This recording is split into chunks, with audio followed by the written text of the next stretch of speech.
everybody, and welcome to the newest indoor adventure in the Four Keeps Beneath the Waves, Part 3. Maybe we'll get to the ocean today. Today is February 7th, 2022, and you are loved. That is a very important thing that we like to remind each and every single one of our viewers and listeners at the beginning of each and every single one of these games. If this is your first time joining us, you can go to youtube.com/indooradventures to check up on all of the VODs of each of the games that we have played up until this point, or you can go towards anywhere audio casts are made available for free. You can find us there under the same moniker. And speaking of things that are being made available for free, we have an after show called Nights in the Courtyard that is being made available and hosted at our Patreon over at patreon.com/indooradventures, where we will answer all of the questions that we get throughout the show from our Discord server. You can find the link to that Discord in the Twitch chat to the side or in the description of this video or audiocast down below. We have a separate chat called Questions for the Courts. Feel free to post as many as you want. We have had a plethora of questions in the past, and we do our best to try and get through each and every one relating to the episode when we can. But let's say that you already support us on YouTube, you already support us on Twitch and Patreon and all of those other wonderful spaces, and you're trying to think to yourself, well, where can I go to help support this fantastic show even more? Guess what, buddy? I got your back. Quite literally, in fact, because if you go to indooradventure.redbubble.com, we got t-shirts, we got posters, we got mugs, we got crop tops, throw pillows, shower curtains, aprons, clocks, and most importantly, we got face masks. I don't know where my face mask is on my desk right now, but it has the symbol of Tiamat upon it. It's designed by our very own Cyberwolf 1201, and all of the proceeds from those face masks end up going to help support Doctors Without Borders. So if you would like to help support a good cause or possibly help support the show, you can again go to indooradventure.redbubble.com. That is indooradventure, no S at the end, .redbubble.com. But that is it for my opening spiel. So hey, RJ, who you playing tonight? Hey everybody, my name is RJ, and today I'll be playing Caelum, the Shatterkai Wizard. We both go by he, him. Hello everybody, I'm LBHackEmUp, and I'm going to be playing Gwen, the Halfling Barbarian Fighter. We both go by she, her. Wait, I'm Cyber. I use he or whatever pronouns. And I'm playing Arjhan. Arjhan is a draconian philanthropist who's feeling pissed, and he uses he, him. Hey everybody, I'm Wings, also known as Danae Keener, she, her. I'm playing as Cori under the Elegant Paladin, she, they, and he. I am the Indoor Adventurer, he, him, and tonight I shall be your Dungeon Master. So, last we left off, it was the continuing quest of downtime, that thing, that fable, that legend that we like to experience once every year or so here on the channel. During this downtime session, Gwen, you managed to tell Chua that, hey, guess what? Raven Queen's not all that she's cracked up to be. I may have fought her and split her in half, but now she's totally like a much better Raven Queen. And Gwen, you are in the process of getting set up to actually speak with with Chua and the rest of your council about what to do about the Raven Queen, as well as, you know, what to do about the size of your tribe as well. The rest of the party was dealing with Kendek, as he and Jirana seemed to be sharing feelings between the two of them, and you all decided that playing matchmaker was the best use of this downtime, which, as it turns out, it was. Kendek seemed to hit it off with Jirana at least relatively well, in that he is going to be making her an axe. And it's going to be cool.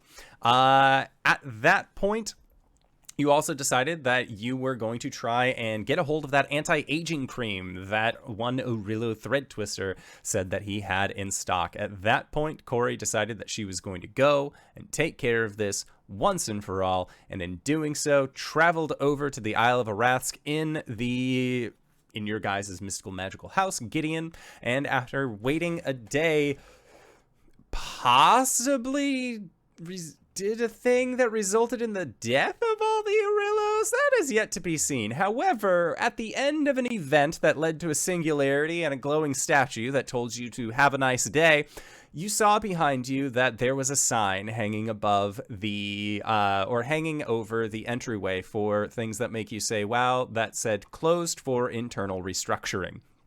And that is where we ended last session. So, picking up, Cori, you have all your items. You have all your biddies. You had messaged Arjhan saying, hey, I went to things that make you say, wow, I got that thing that we needed, even though Arjhan had specifically asked you to let him know what the job was going to be before you signed off on it. So Arjhan, you have just received that call from Cori, letting you know that, that thing that she said that she was going to do, she might have forgotten, but the job's done. And she saved you a bunch of money.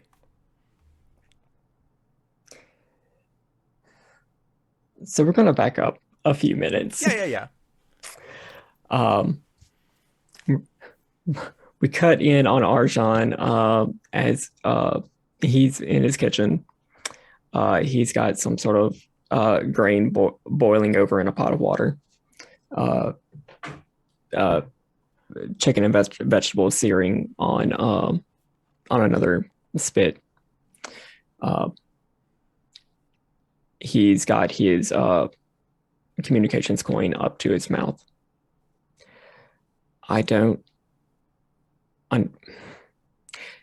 Unless you can tell me that unless you can prove to me that there's an actual use for this, I cannot sign off on the idea of these immutable tokens. No. He goes over, chops up some bell peppers, sears this chicken, fries an egg along with this grain, and just sets up a nice plate of what's basically quinoa with bell peppers and eggs, over peppered with some grilled chicken. He's got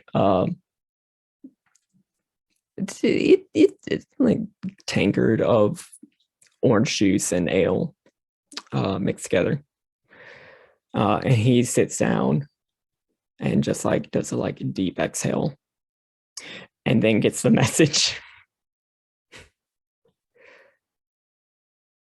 What was the job? Are we able to communicate back and forth, or is it just a sending once? It's just ascending the once. Yeah, I'm pretty sure the only thing that Cori said was, "Job's done." Yep. So Arjhan just puts his claws up to his temple and takes a long sip of his ale-mosa.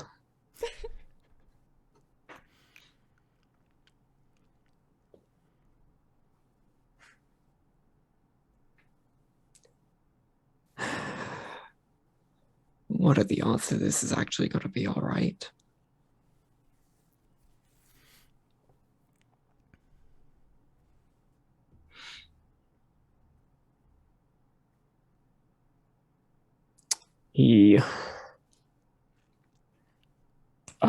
Where's the house? The house is in with Arask. Cori. Yeah, the house is with Cori on the Isle of Arask.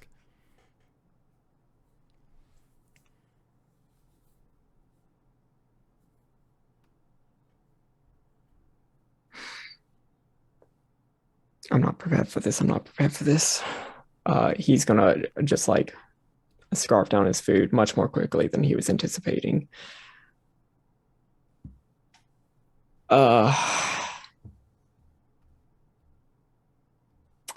And he is he's doing that anxiety thing where he tries to go about his day and just cool off, but he can never actually stop thinking about possibilities of what was happening, and so he just ends up making himself more stressed out on his day off than whatever happened to escapism. No. This game?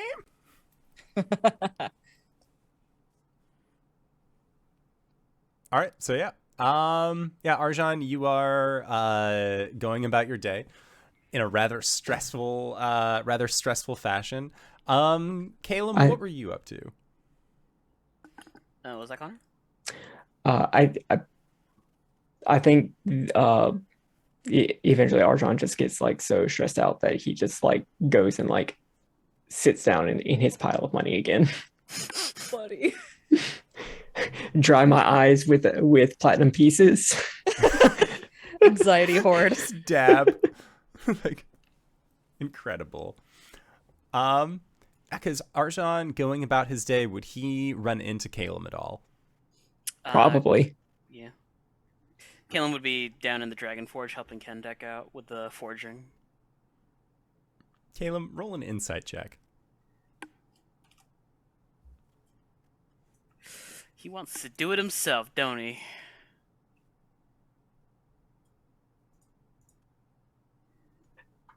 Kendek said, I have anxiety. 18.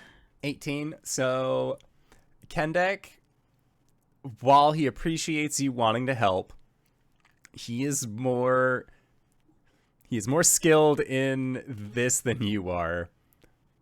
And so it's one of those, like, he is more, like, kind of encountering you, like, especially old man Caelum, who cannot be as spry and moving around as quick. He's sort of, like, encountering that. And then you also do notice that Arjhan does not seem like he is in the best of moods right now.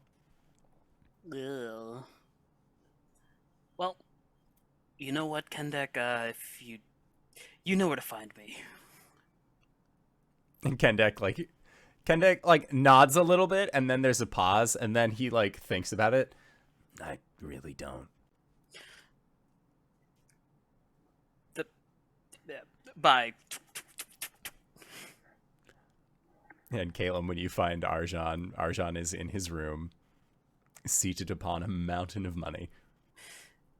Hey, what's going on? Cori completed the job. They what? They completed the job. Did they give you the specifics of said job? Nope.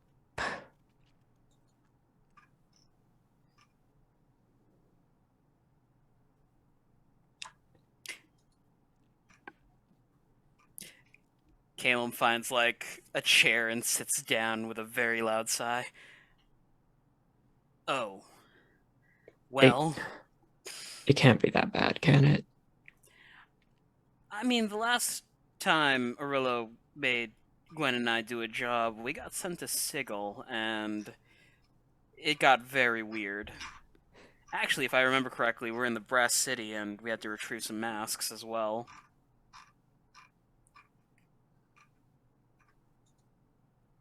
You know what? Haven't seen the ramifications of that. This might be alright.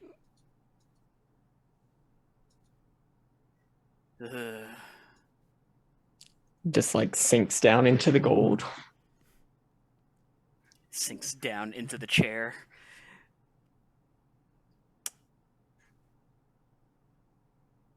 I'll go pick them up. In a few. How? The house, right? That Cori has? Fuck. I can get you senile there. Caelum. I can get you there. Says the voice in the sky. I can get you there. Right. Thank you. I'm I'm keeping the key. That's fine. Let me know whenever you're ready. 15 minutes go by as Caelum just, like, gears himself up, stands, looks over to Arjhan, and nods ahead.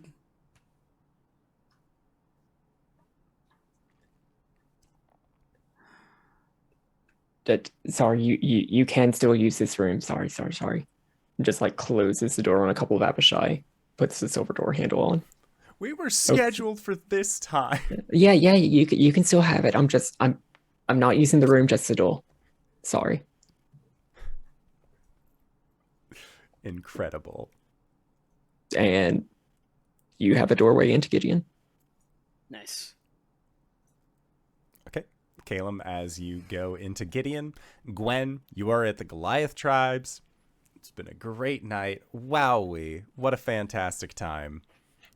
Your plan was to spend some time here. You also wanted to have a meeting with all of the different heads of the tribe about what to do. So when does Gwen like to have her meetings?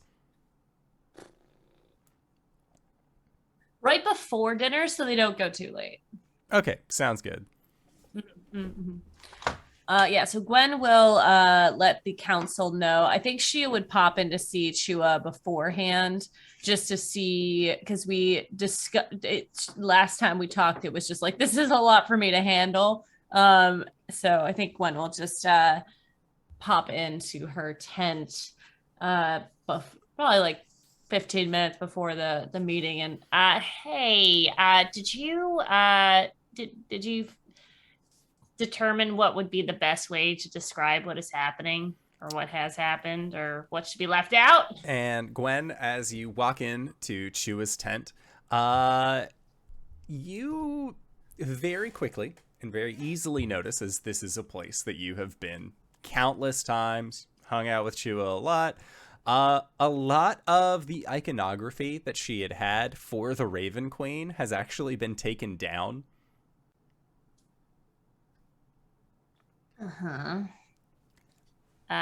You redecorated. It is difficult to find solace in a deity that you have come to realize did not care for you. Yeah, I get that. It is not anything. I am glad you told me what you did. It is important. Yeah. But I think that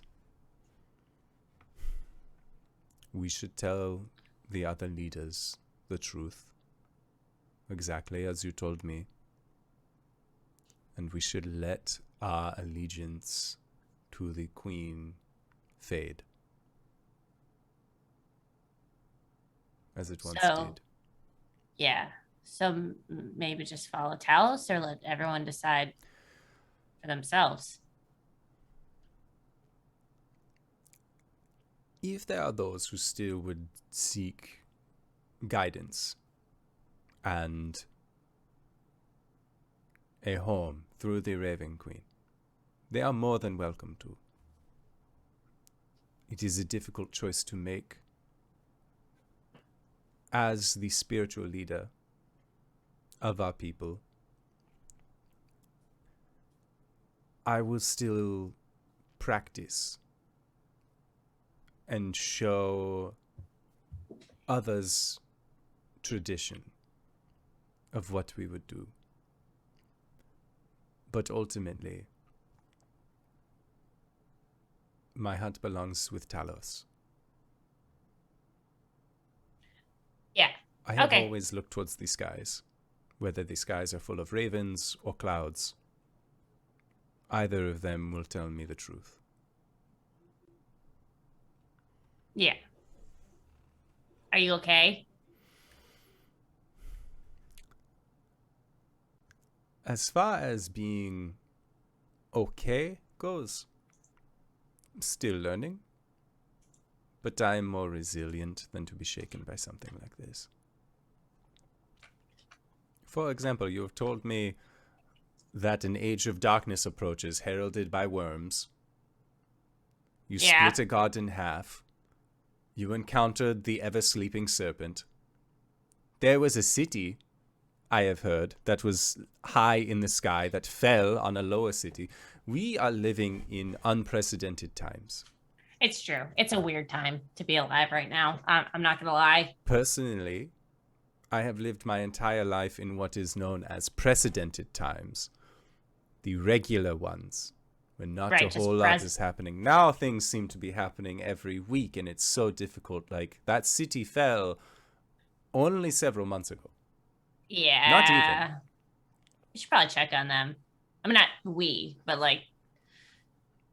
If you would like to send any Goliaths their way, I'm sure that they would appreciate heavy lifters.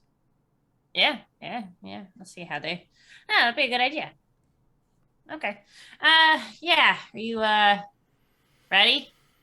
As I will ever be. Okay. I'll lead the talking points. Look to you if I get, you know how I like to go on sometimes. So if I start rambling, just to You are the chieftain. In your rambling, there may be found wisdom. you're gonna give me an ego, Chua. You really are. Not that I don't already have one. give you let's one. see. Okay, yes. Okay. Let me go get on my chieftain attire. I'll go put on my Yeah, your raiment. yeah.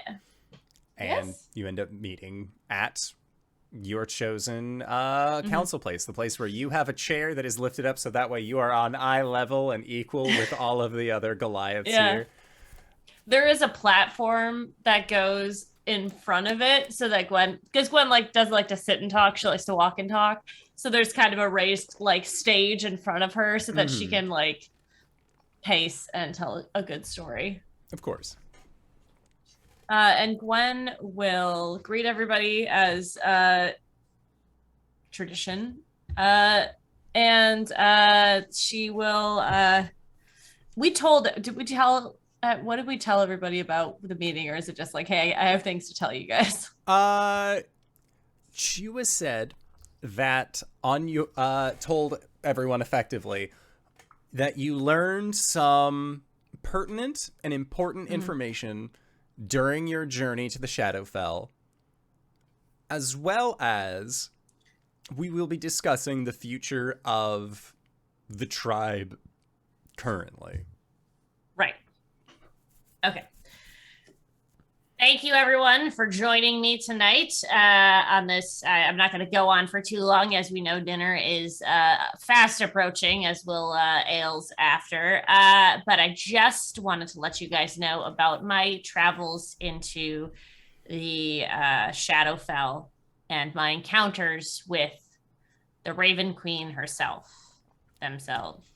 And as you say this, the Terizo is like he has your niece and he's just sort of like holding her while Barda, his partner, is also just like she seems to be kind of like leaning up closer to him, but she's still intent on what you were saying, whereas Caelum, who raises the livestock, sort of like has his arms crossed. Like he's not in like a super standoffish mood, but you can tell that like in his mind there like this could have been an email sort of situation, even though he has not heard the context of the meeting yet. I don't know how much you guys were informed as to our mission into the into seeing the Raven Queen, but it was brought to my attention that there was something wrong with them. There was a sickness, sort of, that had come over the Raven Queen, and me and my companions wish to cure that sickness. What was done was Gwen will go into like a little bit of like a very simplified, like she had two sides that were like she was supposed to, like there was the whole she was gonna be split thing, and then it fucked up, and then we went and we split the two halves, and the half that was like corrupted and bad we took care of, and as you all know, my companion Coriander has different seasons that live within her. The side of the Raven Queen that Zarina, the cleaner, non-sick side, passed on this godliness, the portfolio to a portion of Cori, which was her winter, was a season of death, basically. So there is the Raven Queen as we knew her, or as we thought we knew her, is no more. and the new god that has her portfolio that sits on her throne is known as. Did we give her? Does she have a name? The Raven Queen. She is the Raven Queen, but 2.0. Like there are like Teresa raises a hand. Yes. So does that mean that your friend Cori is the Raven Queen? Oh boy. No. A portion of her soul, part of her spirit, has broken from her as a branch seedling falls from a tree and grows anew. And Sigourney raises her hand. Yes. So your friend has the Raven Queen was one, but in the same where like an apple is part of a tree and it is an apple tree. Right. Very well done. And you removed a bad apple from this tree. Okay. So I am feeling lost. Okay, hold on. Yeah, I'll give you a visual aid. Bad. Okay, so the Raven Queen. Yes. Let me show myself to you so I can see what I'm doing. So the Raven Queen as a whole had a good and a bad side, but was one being. Okay. So there was a third one in the middle, and that's where your friend Coriander is now. Yes. So you removed the other two, and all that's left is Coriander. The And spirit Caelum, of so death Coriander that is the Raven Queen. not the one that's on this plane of existence. So just the one in the shadow. Your friend is multiple people. It's more like a twin situation. You know when there are two babies born? Guess They I look know what the a same. twin is. They look the same, but they're not the same. Like if they grow up together, they have the same life experiences, but not the same personality, you know? I raise It's Aurochs. magic I know how bullshit. siblings work. I'm trying to explain in a way that you can understand, okay? This aside, your friend is now the Raven Queen. Correct.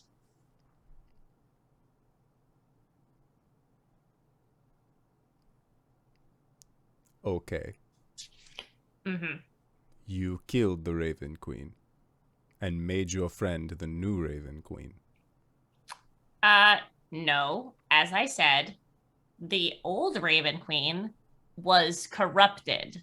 And Sigourney, stinky bad apple. Just, oh yes, stinky bad apple. Stinky bad apple. That if left attached to the tree would have destroyed all of it. So we removed it and allowed this good apple to grow and make the whole tree thrive. And you can see that they're all like a little confused, and Chua just like kind of steps in. As your spiritual leader, I will let you know that it is a good thing that has happened. The Raven Queen was not as we knew. Raven Queen was something else. The Raven Queen is now something else again. And the other Goliaths of the council just... and Sigourney just like thinking really hard, and Caecil just, all right, well, how about this? Raven Queen good now, Raven Queen bad now. Good. Okay. I never cared to begin with. That's fine. Raven Queen We was just... Thread Thunder thing. Yeah. So, because it is something important to a lot of the members of this tribe, it is something that we should all discuss and let the people know in a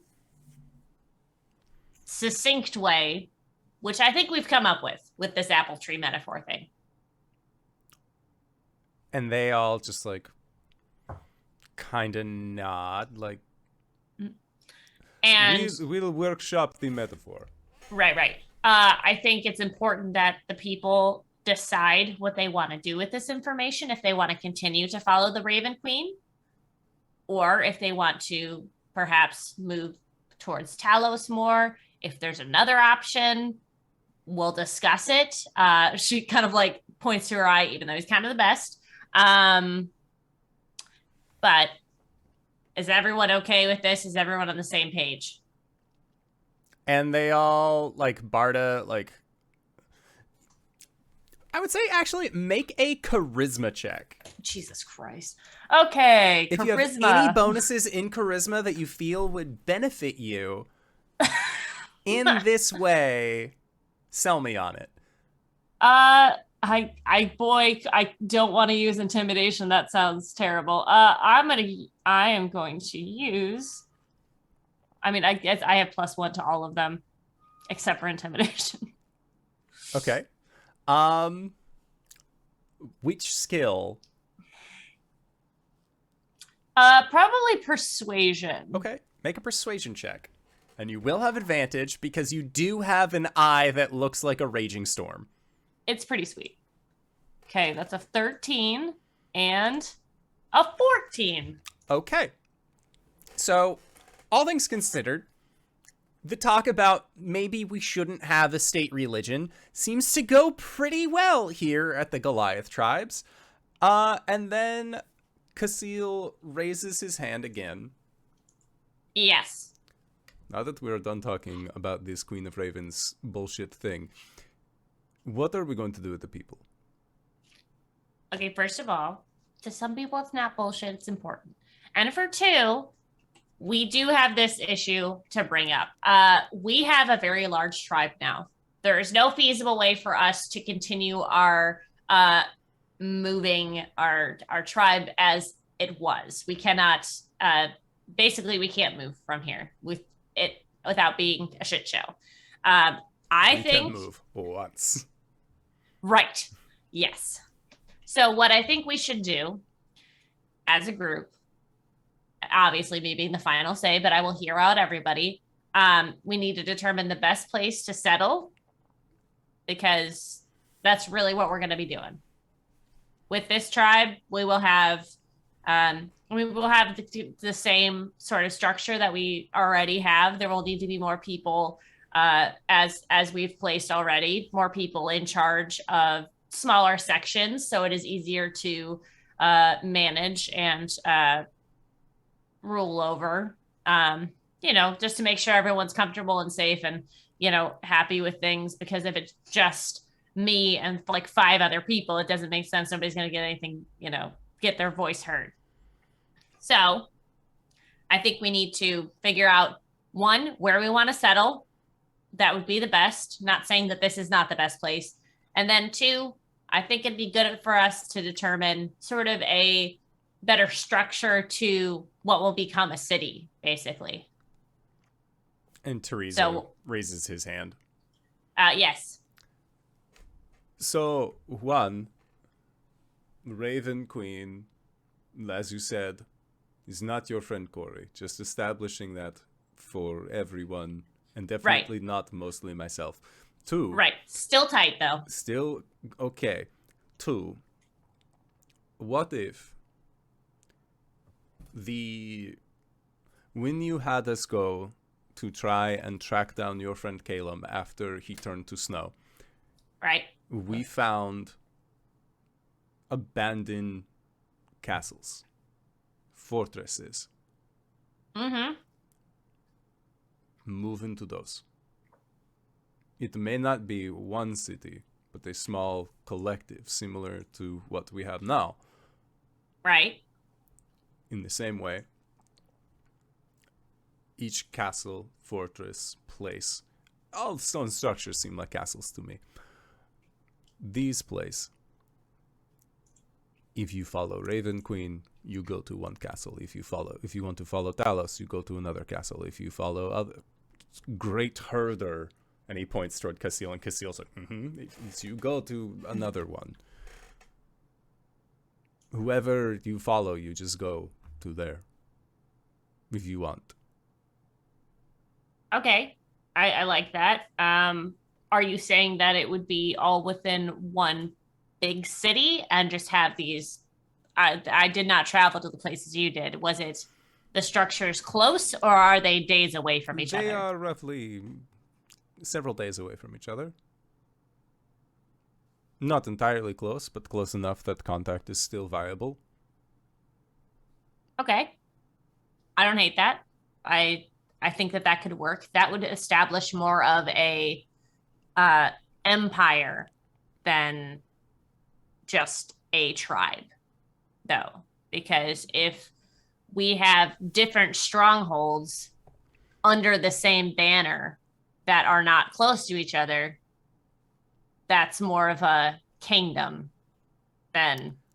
But we have no king. Oh, no, but I'm saying that it's less of a civilization and a city, more of a people that are spread out, which I'm okay with. Oh. But... And Chua also says, if we also separate by who we follow, eventually there will be people who are not as same-minded as each other, and that could result in not so great war among the religions. And then Barda, who has been mostly quiet throughout all of this. Okay, so what if we find the biggest of these fortresses, these castles, and go there to have defensible position for young ones, warriors still on outside, and create defense. If we build a wall here, we will not know how much material we need. Right. We will not know the length of it. If we get everyone in one place and then build wall, versus calling everyone here who is already sort of spread out and then build a wall. And it seems like then there's talk about what to do about this wall. They're not really sure. I don't hate that idea. I like that. What I want to make sure that we're focusing on is that we are a people. We are all equal here. If we start making castles, if we start living in a castle, that's great, but it has to be accessible to everyone. There could be a chamber like this tent, that this is the council tent. This is where we meet. Like there's the chieftain's tent. That's great. But if it becomes like me as the chieftain live up in the tall castle tower, then that kind of feels shitty for all the other people. They nod. So I think what we can do now is send out scouts to the areas that you guys have already looked at. Maybe some map drawers who will go out and map these areas, find the best situation for us. If we find something that will fit our needs, I think that we could do that. We have to make sure I will say that if we are going to settle somewhere, we should probably make sure that the people around us, I don't care if they're cool with it, but they need to be aware of it. Because if a city like ours just comes rumbling in and taking over, we don't want another situation like Greenreach where they rebel. Well, no, not like Greenreach. Not like Greenreach. And they all look at The each other opposite like, of no, we Greenreach. should have it be like Greenreach. We just rolled on through there. It was awesome. That's true. But that's not the precedent that I want to stand on. So I think that a place that can sustain us, that will give us all of our needs as far as enough space for the Aurochs, for planting seeds, for having farms and enough space for our people to have homes, and whether they want to continue to live in tents or learn how to build a home. That's cool. Again, an open structure that everyone can go in if there is an attack. Cool.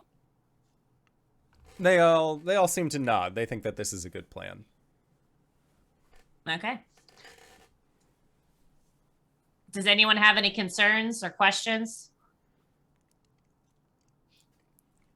There doesn't seem to be any pressing concerns or questions. I don't think from any of your grouping at all. All right.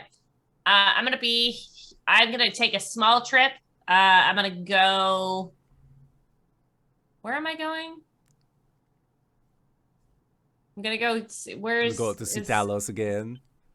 No, I'm going to go to Silk Creek, right? Yeah, you were going to go to Silk Creek, and then you were going to try and make your way to Greenreach. Yeah. So I'm gonna do a quick trip.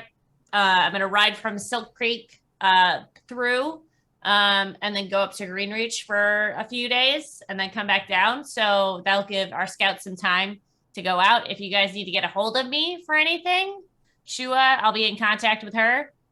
But I'll be here for at least another day or two. So good. They nod. They think that this is a solid step in the right direction. All right. Gwen is gonna pull out her tankard of plenty and pour everyone a beverage, and that should wipe out my tankard.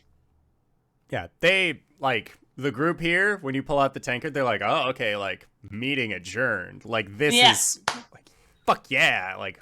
Hell yeah. That's how all meetings should end. It's just a round for everybody. Mm-hmm. Yeah. I think that's good. Did we talk about everything? Yeah. Yeah, that was what to do about the mass of people that you have acquired as part of the Tread Thunder. Yeah.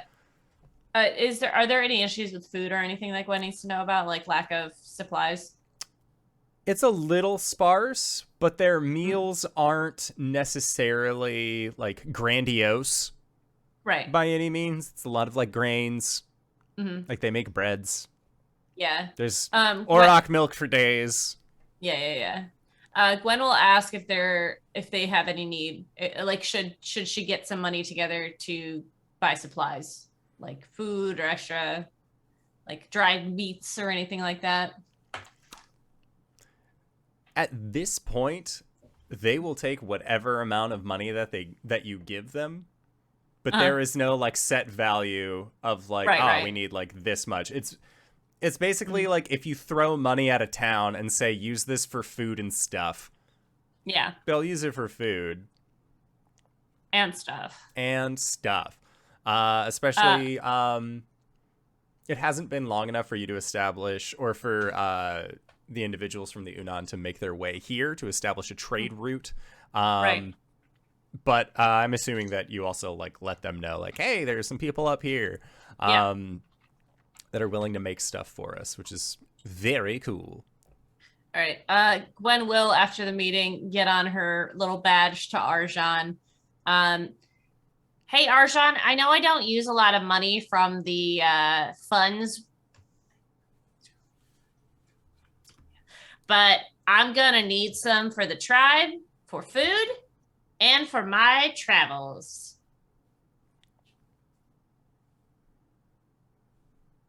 How much?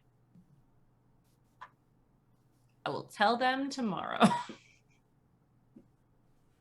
Which will basically just be like, however much you think will feed 100 people, and my travels for 2 weeks. I know we have more than 100 people, but we don't need to like feed everyone all the time for Gwen doesn't know how much money is. You also have no idea how many people are in your tribe. You just know it's bigger than 50. It's big. It's big. Well, she knows there's more than 100, but she knows she doesn't need to like, hey, everyone's starving, we need money now. It's like, yeah, just give me a sizable amount that'll help feed people. Arjhan will set aside some money. Okay. Sounds good. Meanwhile, Arjhan, this call comes immediately after you use the doors. Caelum steps through the not meeting room. And then Caelum, you are on the Isle of Arask. You are you've been welcomed into Gideon, reminded to take off your shoes if you are planning on going further into the house. Gideon, how long has it been since Coriander has left this point? Resident Coriander has been absent from the abode for roughly 10 hours. All right. Would you like anything while we're here? Nice vase for the foyer, coat rack. There is a pause.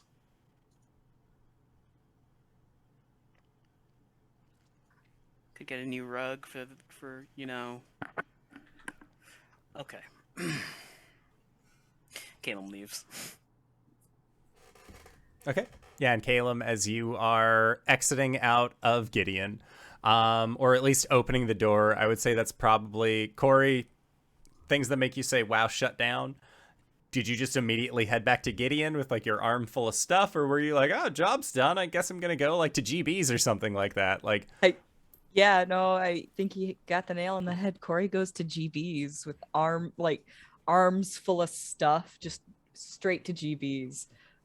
And then sitting at the bar, with an uneaten drink or an uneaten drink. Yeah, I better hope I'm not eating that drink. An untouched drink, and then just an eggy McEggwitch right in front of him, and just not just looking at it, just staring blankly into it. Yeah, and Caelum, so yeah, you set out to look for Cori. I'd imagine that you go to things that make you say wow, and you just see that the shop is closed with a sign that says closed for internal restructuring. What does that mean? What does that mean? Are you just saying that, looking at this building? Yeah, just old belligerent Caelum standing outside of the building, just saying, not even in a quiet voice, what does that mean? And, a passerby is just like, I have never seen this shop closed. It's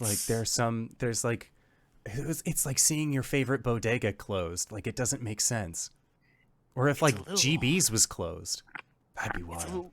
It's a little unnerving, don't you think? A little bit. You have a good day. You gave me an idea. Heads over to GB's. Yeah, when you go inside, it seems like it's almost like there's an emotional draw towards Coriander. The rest of the bar is so lively, but it's almost like a scene from a movie where it's there's a weird just filter of sadness. Everything else is lively, but it just seems darker near where Cori is sitting. Caelum hobbles over, stops by Coriander. Didn't know your aura of buzzkill extended that far out. Huh? Oh, Caelum, you're here? Looks around. You called Arjhan for a pickup. Right. Just picks up pile of stuff and hands it to Caelum. Slides cream over. Got it all. Whole thing's paid for. What did you do? I don't know. That's bad on a lot of levels, Cori.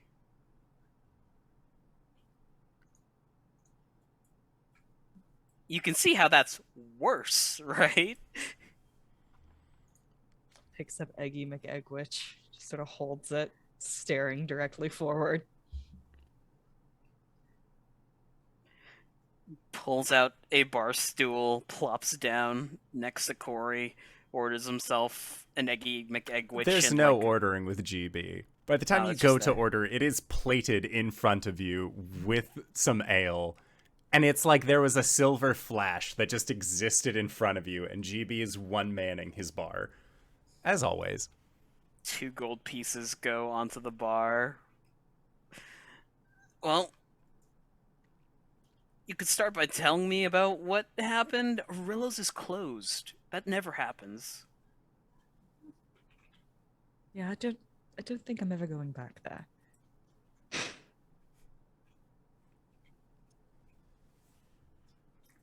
You know what? You can talk about it in your own time, when you feel comfortable enough to talk about it. At least Arjhan's gonna be happy we didn't... Tweak. Found Cori. Will come home soon. We have all our stuff. It's fine.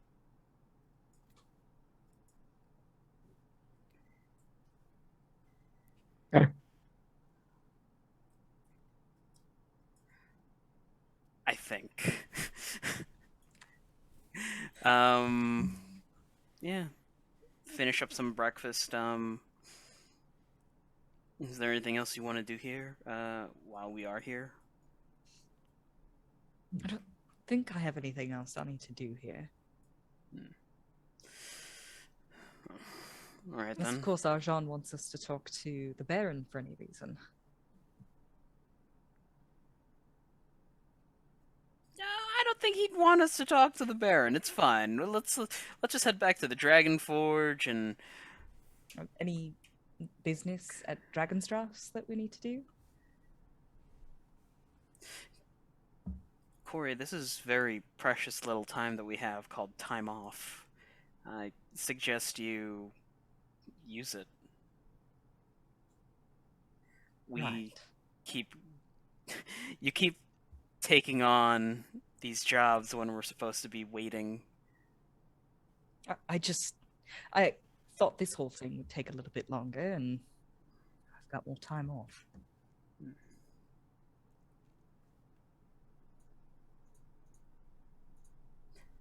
Do you need any help with making that armor for Gwen? No, I think I have most of it settled. Come with me.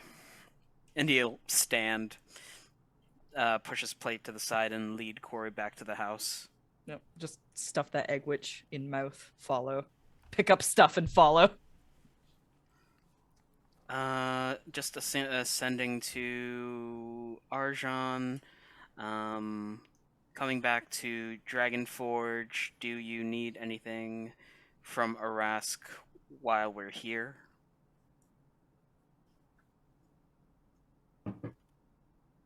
I don't think so. Cool. Teleport back to the Dragon Forge. 2 hands on Cori's shoulders.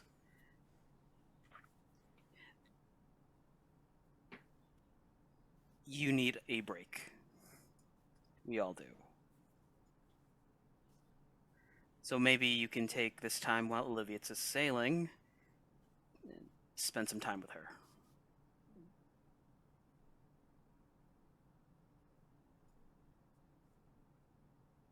Oh, we can go there, right? She's got the... Teleportation circle on the ship, yeah. Right. I suppose I hadn't thought of that. Haven't had a lot of luck on the sea. But yes, it would be nice to spend some time with Olivia. Well, you should inform Arjhan first that you are taking a brief sabbatical, Right. in case he needs you for anything. Mm-hmm. Can do that. Yes. That sounds nice. We inform Arjhan that Cori might take a bit of time to themselves And Cori will cast a teleportation circle and bring Cori to Olivia's ship. Sending to Olivia incoming. Oh, that's great. Yeah, Cori, tell me about this job that you just finished. Oh yeah, tell us Tell about me, this tell me the job. specifics of this Tell us job. this job. How'd you get all this stuff back? Talk to us. Here's your money, by the way, Arjhan. Big sack of money. I used 2 gold to... How much money was given back? The lot minus 2 gold, so let me just do 5,000 It's platinum 5,000 minus platinum? 2 gold. Yeah, so 49,990. I'll change it. Okay. I want to say that, like, by the time that Arjhan asks Cori about it, Cori has started to act a little bit more like their rambunctious, upbeat self. And then, like, as soon as that job is mentioned again, Cori's face just falls and says, "I never speak of that place."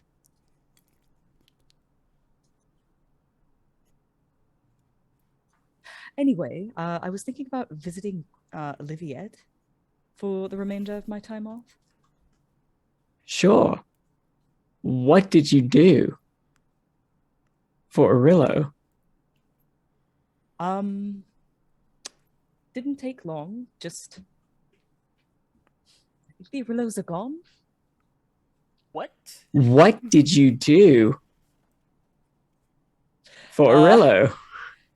Guys, the tribe is doing great. There's so many babies over here. Cyber's due any day. It's going great.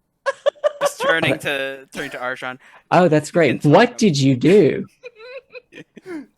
It's what Gwen hears back. I didn't do anything. If Arjhan pushes it, the matter, Cori will eventually tell him. What's the Cori version of this story? Okay, so he found out that I'm a godling, and he wanted a little bit of my blood. I thought that's simple enough. Took a little bit of it. And then I came back and they were throwing this party, all of the Arillos, they were there, and they took a lot of my blood, and now they're not around anymore.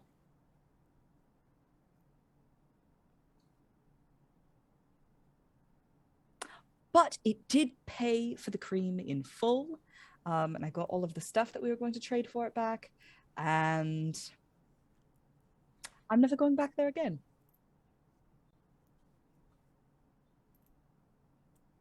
Now, please don't ask me about this. Ever again. Arjhan will nod his head.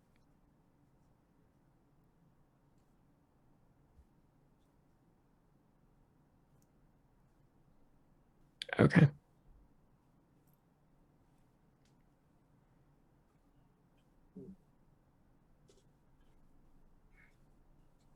He will get up. And he will go lay down in his gold again. Buddy.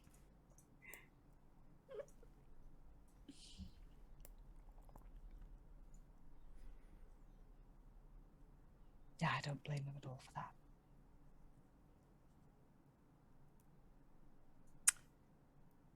Right. You should get your things.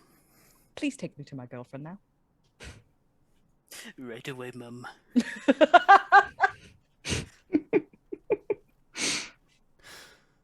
Cori packs.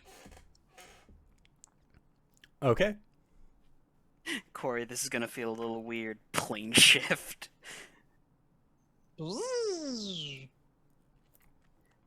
To Avernus. Oh, what? Hmm? Huh? I use teleportation circle. Oh, your targeting girlfriend. I thought you meant my girlfriend, Zariel. What? What? What? I have some things to tell you, Cori. Okay, so you're sending Cori to Oliviette's. Yeah, with a sending that just says incoming to Oliviette. Okay. And when you do, Cori, when you arrive, you are on the open sea. There is rain that is like pouring sideways. There's another ship that is next to Oliviette's ship, and it seems like they are in the middle of some maritime combat, and you have come just in time. Cori will drop their things on the deck, draw their sword, and just jump right in. Yeah, you see like one of these ne'er-do-wells looks at you like they're getting ready to like go on the attack, and then coming down from a rope that is being strung, Oliviette, just with a very swashbuckly ends up landing on the deck next to you, does a little flourish, stabs the enemy pirate, looks at you, winks, and says, it's always better to know that when you have allies on the way. She says before she cuts another rope and zips away. Yes. We need those for the sails. They serve a purpose. I imagine that's like one of the other crew members on the Moonrunner. Just stop doing this. They help her get around her ship so fast. The retort that she gives as she's flying off, that is why you have mending. Zoom. Zoop, and away. Yep. Cori's just gonna hop right in. Yep. Quick question: does Cori smite one of these ne'er-do-wells? Only if we need to. Yeah, they all just seem like they're like your run-of-the-mill, like, oh, we're pirates and bad.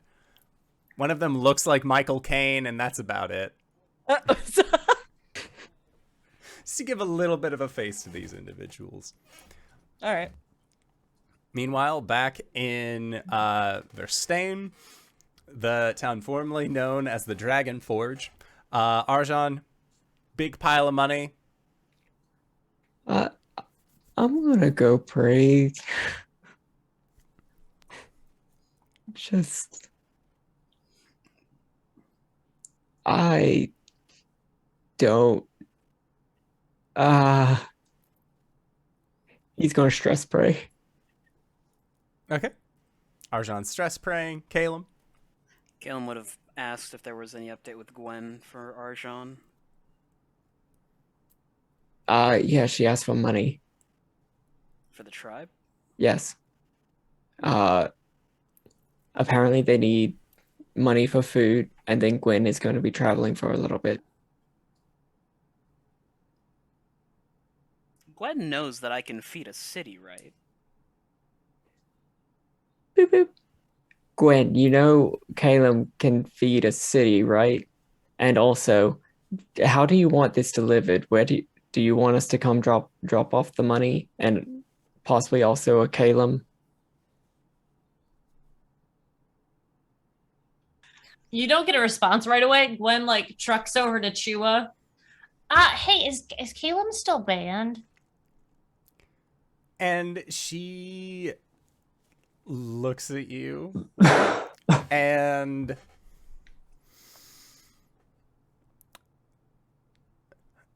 once the word spreads about the Raven Queen, Right. I don't think that his banishment will be solidified. Not many people, to be fair, were aware of his banishment. Mm-hmm. So if you wanted to put a nice scarf over his head and protect his Right. lower face, somehow they might not know that it is him. Or if he I mean, has he had was any a kind lich. of drastic change lately. Like Like grew a mustache. if he has a mustache or a very cool scar over his yeah, eye, they might think that he is somebody else. All right, cool. Yeah, okay. But where's he gonna get a scar? Message back to Arjhan. Send Caelum with the house. He needs an eccentric scarf or a new scar. Boobs. Money, please. For me. Okay. We're gonna. Yeah, he'll explain that Caelum should not look like himself. I assume that's what you meant. Assume whatever you want to assume. It was a peace offering. He needed that scarf.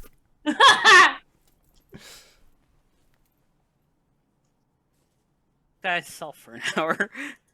Huh? I do have disguise self for an hour. But yeah, I will give Caelum 200 platinum.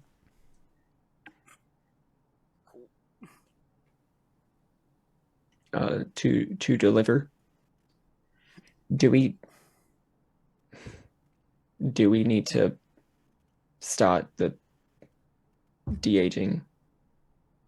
I can do that while I'm over at the Goliath camp. Apparently it's a daily application, and it takes a week to take effect, so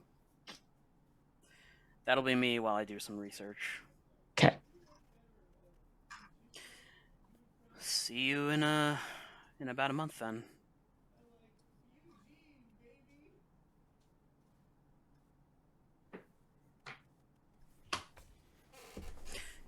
Caelum leaves. Okay.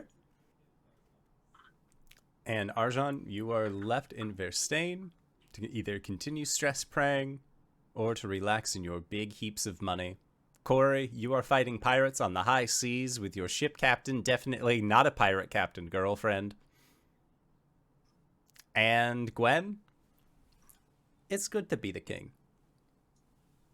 It's nice. As Caelum, you took the house? Yeah. Okay. Yeah, as you see your house appear on the hillside outside of the tribe. And that is where we are going to go into our break for the evening. We're going to try and be back in 5 to 10 minutes. Don't go no place unless it's to grab a food, grab a drink, grab a friend, or possibly go to indooradventure.redbubble.com. Pick yourself up something nice. And we'll see you guys shortly. All right, everybody. See you soon. We're back. Steven! Liza! Do you want to see a picture of me in the 7th grade being super edgy? Yes. Every day. Wow! Wow! Wow! Wow! Wow! Wow! Wow! Wow! Wow! Look at the contrapposto on that. Mm-hmm. Your body is an S. I'm an edge. That's the first letter of my name. My mom sent me that in the mail, and I was like, oh no. She's like, this was you in 7th grade, because in 8th grade you wouldn't let me take pictures of you anymore. And And now you're live on Twitch and YouTube all the time. yes. What a great time. What a turnabout. All right. But we are back from the break. Everyone, I hope, is doing well. Caelum, you had arrived at the Goliath tribe. And you can make food for an entire city? You're muted, sire. Yep, I cast Magnificent Mansion twice. Is it a concentration spell? It is not. Wow. It doesn't go away if I cast it again. And you don't have to you don't have to stay inside the mansion? Nope. That's silly. Caelum's Curious Cabin, ×2. That's 1,800 people fed. That's a shit ton of folk. So, yeah, I would say that it goes over very well. Do you just, emerge from your house on the hill and go, haha, food? Or, is there any kind of, He goes to Chua's tent first to say, hey, Chua, I'm here. Here are the funds that Gwen promised. And when you say that, she's just, oh, thank Caelum? She has to do a quick double take and just, what? Gwen did not tell, what has, I was out of scarves. I see. I see. Well, I think that this will work out in your favor, at least. Everyone is expecting to see a young man with glowing blue eyes and not an old man.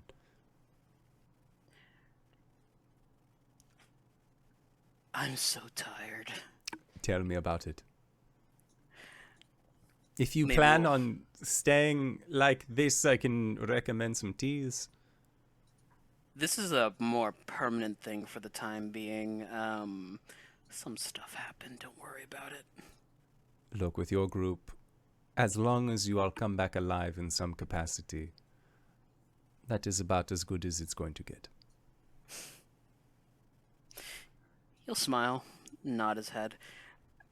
Is it okay if I rest here before I start feeding the people? Feed the people. Yes? Oh,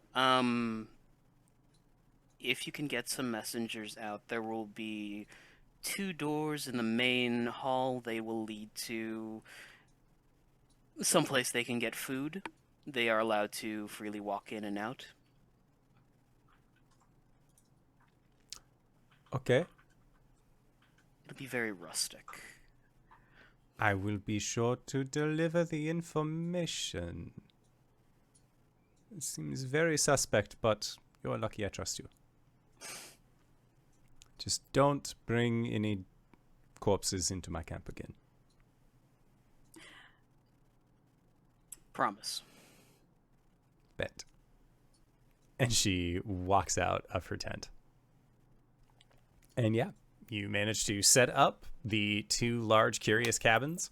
And at that point, word gets out pretty fast, and you get to watch all of the fun interactions of people like trying to bring the food outside of the doors, and it disappears, and they're like, "Oh God, why?" And they go back into the cabin to then like re-get their food again, and everyone realizes pretty quickly that like you can just go into this thing. It can just house. It can fit people, so it's like just like a lineup of Goliaths until the end of the spell. 8 hours. 8 hours? Yeah, it is. Yeah. As long as there is food to be had, there is, and like even then, because these cabins are oh so curious and people are just like running around doing shit, like getting up to hijinks in these cabins. They're Goliaths, they'll be fine. And Gwen, Caelum has magicked 2 doors. And you just, like, you come out of your tent and it is just, like, lines of people up to 2 doors that you have not seen before. But they look Caelum-y. I didn't know that the Goliaths knew how to queue. All right. Oh, Like walks up. Oh, hey, Caelum. What's up? it was actually really easy to get them to fall in line, like, queue-wise. Nice. I mean, for the tanker, we have to do that sometimes, but all right. Well, this is great. Thank you. Problem. Yeah. You good? Old bones. Just tired. Oh, feel free to use my tent as much as you want.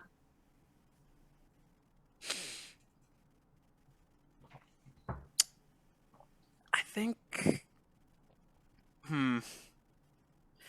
Don't you think that might, be a little unbecoming, letting a stranger use the chieftain tent? You did this, so I think you can kind of do whatever you want here. Plus, you're a friend of the chieftain, and that gets you a lot of things, apparently. Alright, well... Where are you off to? I was gonna go to Silk Creek. I was hoping you could drop me off. I don't have any teleportation to Silt Creek, but Gideon's on the hill. Yeah, I mean, if you drop me off there in the house, like tomorrow's fine. Then we can, and then you can pop back here. Or wherever. What do you want to do in the meantime? What am I gonna do? There's I'm a gonna- feast. Mm-hmm. Oh yeah, I'm gonna eat and drink. Is there something that you wanted to do? We go Auroch racing. Part of me wants to. Another part of me is afraid of what happens if I fall off. That is fair. Do you want to go see Cybra? She's like huge. Yes. Let's go see girl. I haven't been able to pet any animals as a lich, so this will be fun. Oh, baby. Yeah, Cybra, she comes up to you and she's like, you can tell that like she's trying to be as excitable and regular as she normally is, but like she got a tummy. BB. She's doing that like she just likes kind of like sitting near fires kind of thing right now. So does Caelum. Yeah, Caelum, I if you think- like sit down next to a fire, she'll like put her head on your lap and just like exist for scritchies. Gwen will start telling stories at the fire of their part of their adventures. Maybe retell the story of going at the Hells and piloting a machine so large that it looked like the size of a dragon, or the story of how the city fell and we had to fight with a dragon. Yeah, and Caelum, as you're watching this and Gwen is telling these stories, the smoke from the fire seems to be almost manipulating itself to create a, like, in order to create moving pictures, kind of just like this display of the events that are happening here. If I cast just a simple detect magic, is anyone manipulating the fire? The only person who seems to be manipulating the fire is Gwen. Raises a tankard up to his lips. Huh.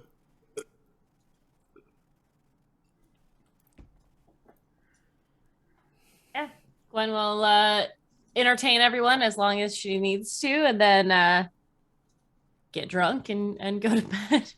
Maybe she'll probably like half-heartedly pack that night. But probably while she's drunk, she'll just be like, Caelum, Mm. do you think I'd make a good fiance? Like in general, like not to Philip, but like, I mean to Philip, but like, do you think that I like I'm God a lot?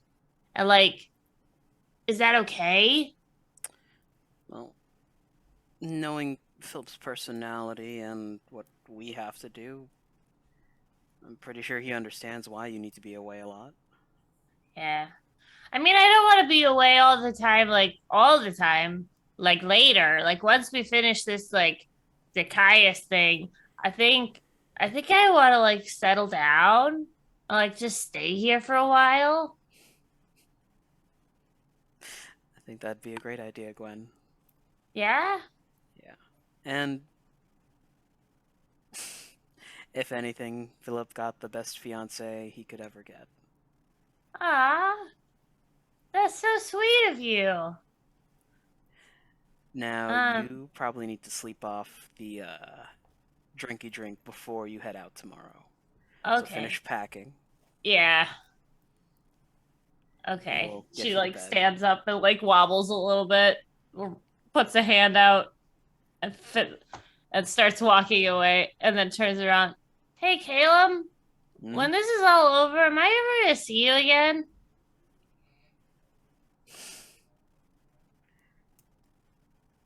I'll always be around, Gwen. All right, cool. I'd like that. You're not as much of an asshole now that you're like alive again.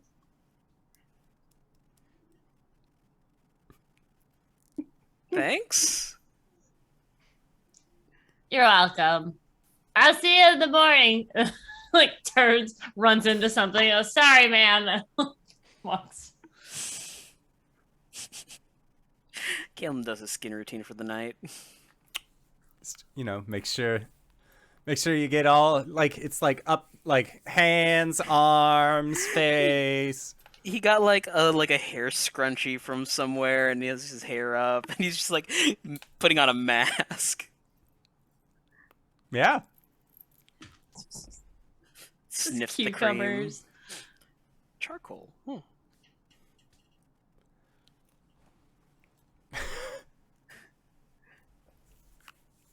So,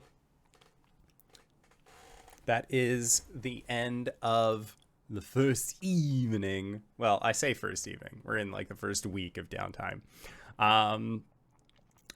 First thing in the morning, the following day, Arjhan, as you are waking up, you're not like a bright and early riser, typically. Like you used to be, but as time has gone on, you've kind of like learned to relax a little bit more. You also are one of the few party members who understands what an off day is, as well as like to have a break. Even though you do have small businesses, you can still take time for yourself.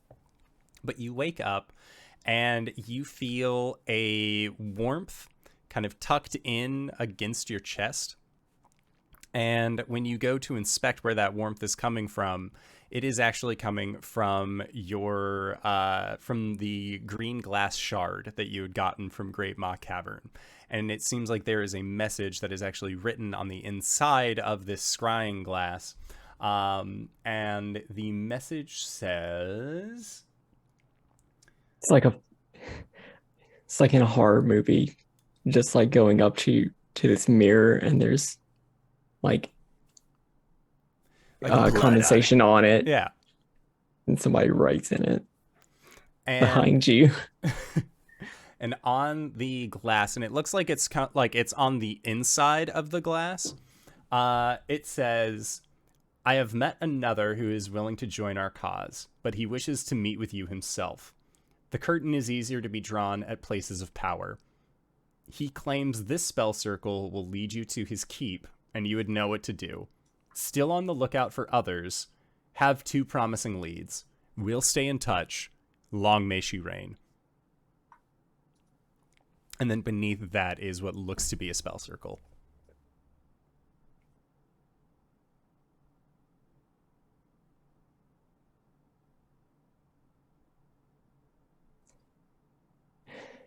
Do I have a way of getting to this spell circle? It would either be you could access Gideon and have Gideon teleport you there, or you could get a wizard companion of sorts to help you. Probably ask Prescott to do it.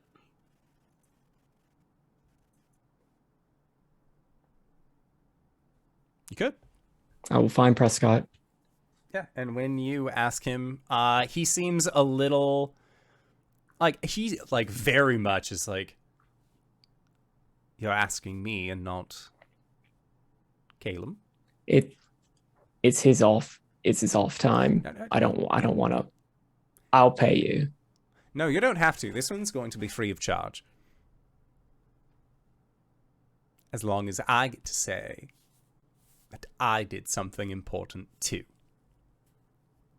And Farron just like looks at him just like, "Why are you like this every time?"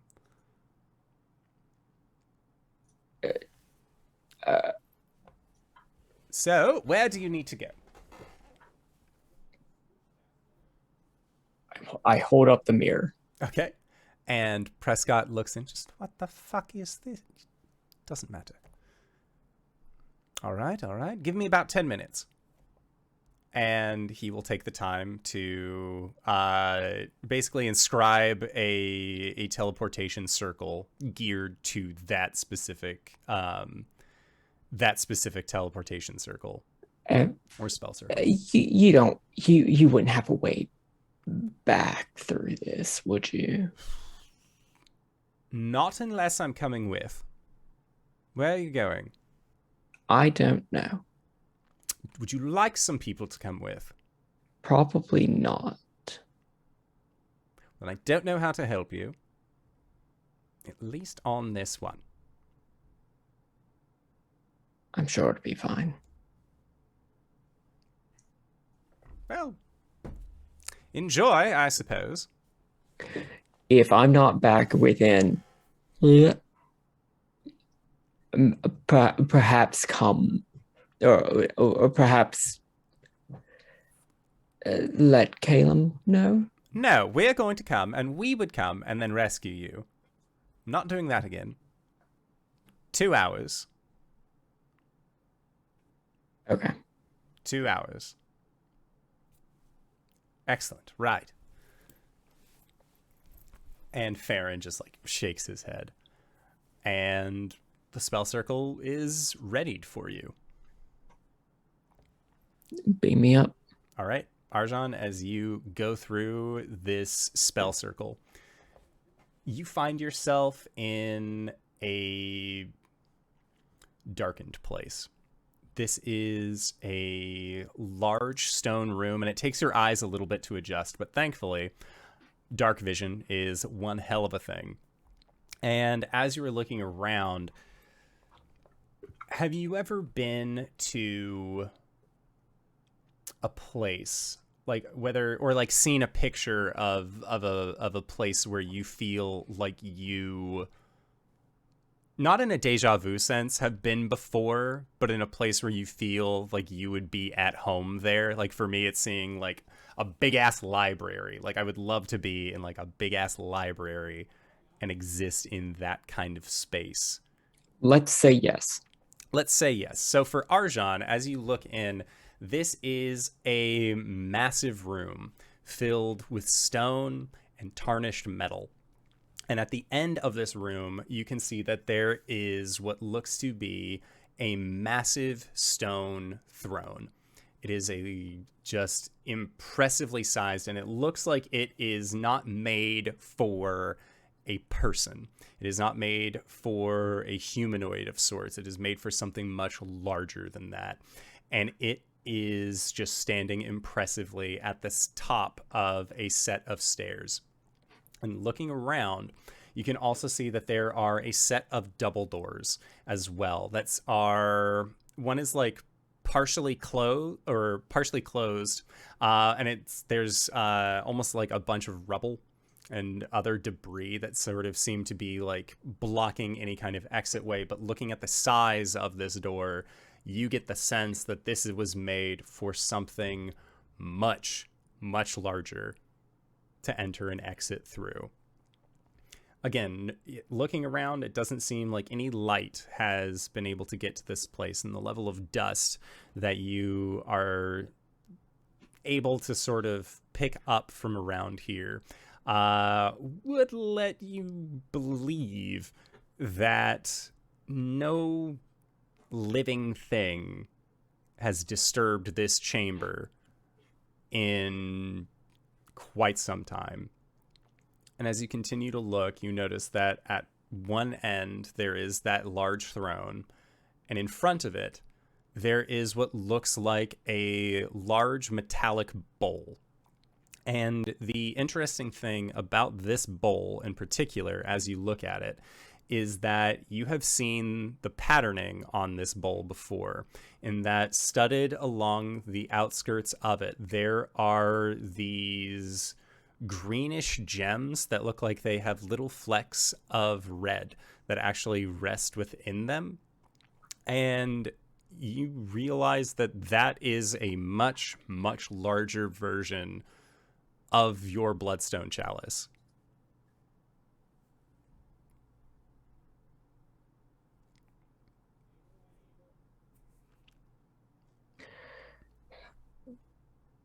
I'm not picking up on any creature within the vicinity. There does not seem to be any life within this chamber outside of you.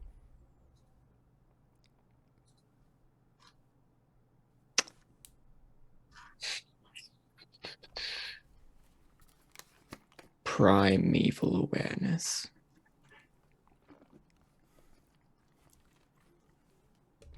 Your primeval... Shit, where is that? Yeah, okay, yeah. Primeval awareness. Your primeval awareness, as it is, does not detect anything, again, that fits the categories necessarily, but you Aberrations, celestials, dragons, elementals, fae, fiends, or undead. Okay, it would do dragon. Okay. And it would be a sense of dragon coming from within that large, like the mega-sized bloodstone chalice. I'll walk up. Like I'll do that thing where I'll like scuff my feet against the stones like once or twice just to like not mask my presence coming up. Yeah. There does not seem to be any kind of response. And as you get to this large chalice, the part of the message that you had received from the wingless Arjhan of understanding what you would need to do feels like it becomes a little bit clearer looking into this large chalice. It looks like there needs to be some sort of connection to be made. Do you put a little bit of blood in there?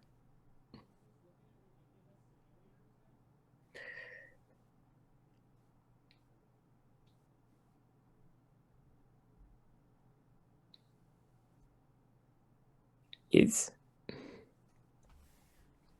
anybody else here? There is no response.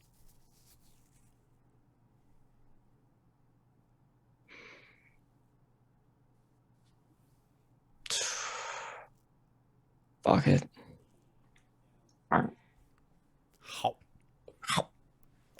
And as your blood enters into the chalice, you see it rest at the bottom, and then the gems along the side, these large bloodstones, normally on your smaller chalice depict some sort of number that you feel equates to a level of luck per out the day.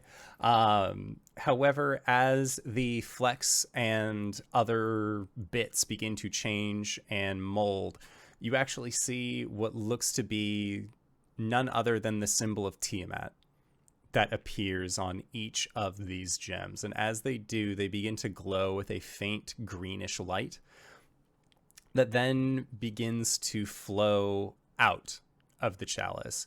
And as you look down underneath all of this dust, there were actually what would almost be like grooves in the stonework that just seemed to fill with this acidic green light, not necessarily something relating to more of like a green dragon, but when you use your breath weapon, it seems like it is roughly that same color.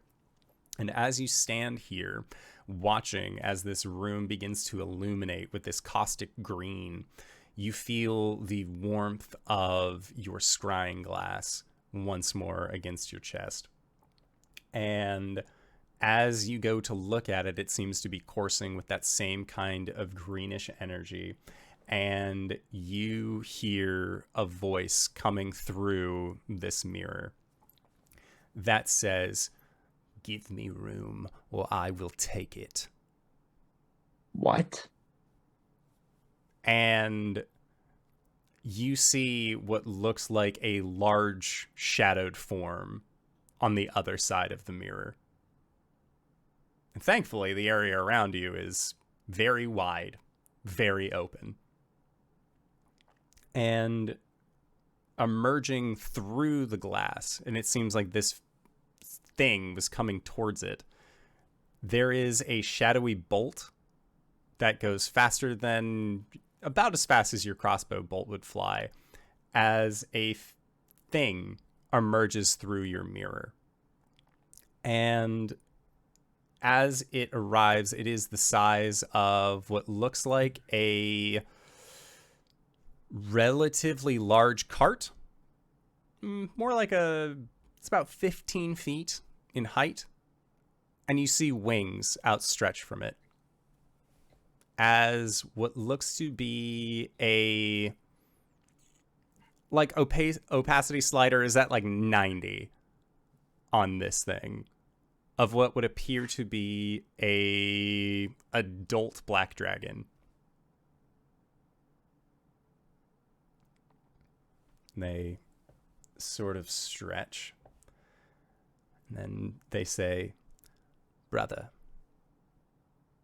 in this kind of deeper, raspier voice. I have felt you now for the better part of a year. It was as if it were a dream, but now I know the truth. Though I do not feel the wind of this place or the stone beneath my claws, your presence is confirmation enough. The Quiet One says you are in need of assistance. He says you fear worms. How is this possible? Worms.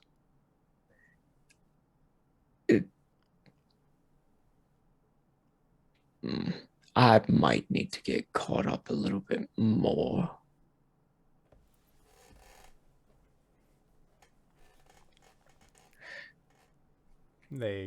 As you say this, the dragon looks around. It's much better where I'm from. More lively.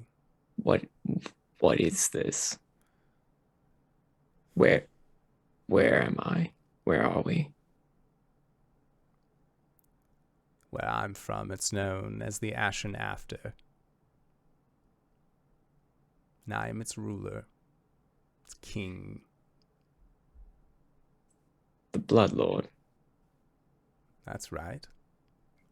So my title has reached even this place. No, not really. Oh.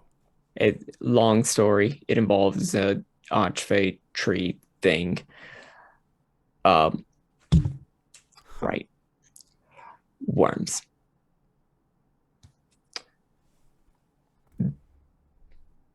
Yes. I will explain, Caius. Okay. I will explain its ability to infect humanoids and cause very, very much destruction very, very quickly.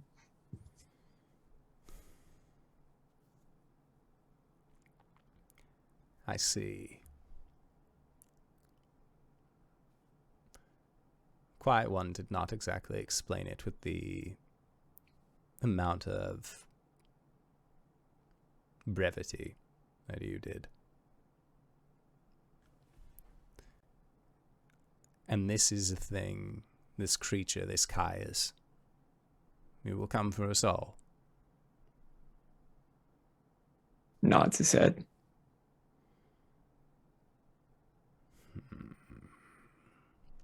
Unless I can stop it. I will offer you my assistance. The Quiet One seems to believe that many of our issues stem from this, and it raises two claws, smiling man, though I have not seen him myself. However, you speak of the plight of worms, and that is something actionable, that is something that I can do.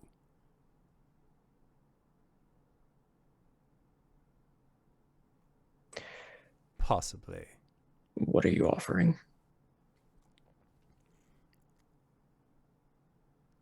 There are those in this place, in your world, who do not know of the Queen's graces. Is this true? Yes.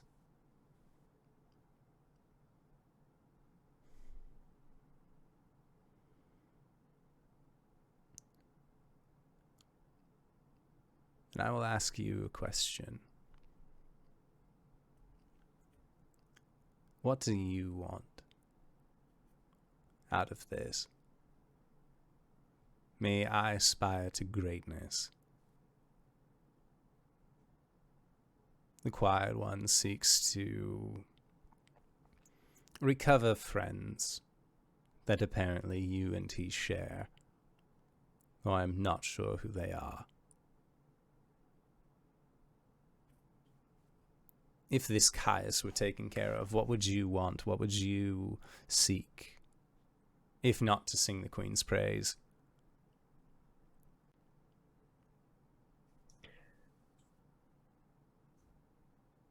I want nothing more than to protect the people that I love.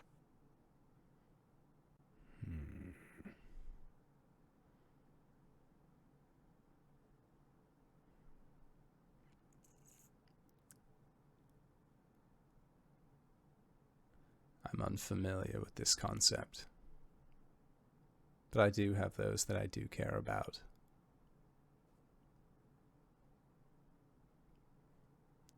And I would be disappointed, to say the least, if I were to see them fall. Let alone to worms, regardless of how powerful they are.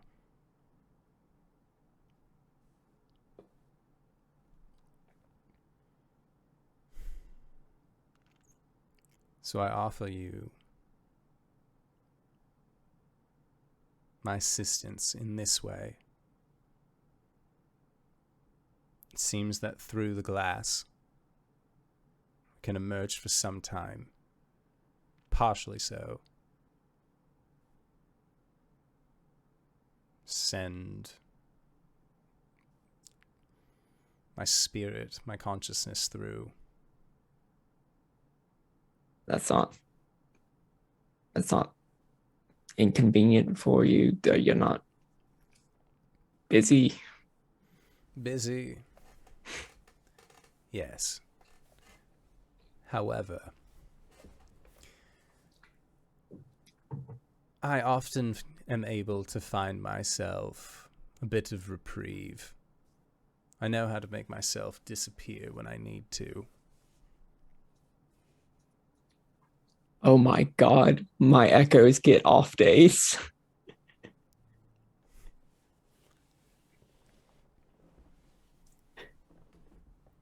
Simply have to put in 2 weeks. No. And the draconic echo of yours says,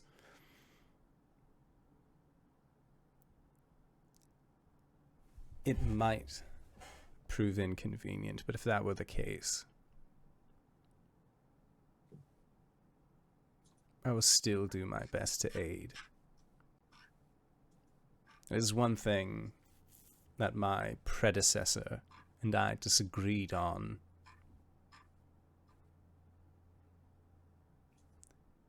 If the worms take over everything, then I will have no kingdom to rule.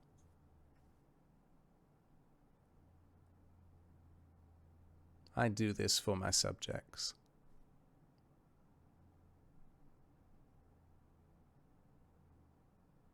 And if the worms are stopped, and I am shown to be in some part a hero, could you imagine the Baron's face? You have a Baron, right? I do. Could you imagine his face? All askew.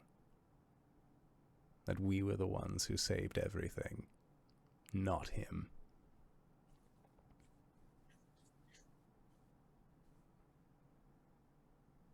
You might find it a little petty, but I really just don't like that guy. Like, he's been a dick to me ever since I took wing. My feelings to him about him are complicated at best. How did all of this happen? I only got like the Spark Notes version. From what I can tell, there have been moments for us specifically where if you have a dream that you're something else or someone else, because of our ancestry, those dreams are actually glimpses. Every once in a while you start seeing other things. I always sort of figured that they were just stories, ideas, playful imaginings. But then there was one of us who said that they had established contact.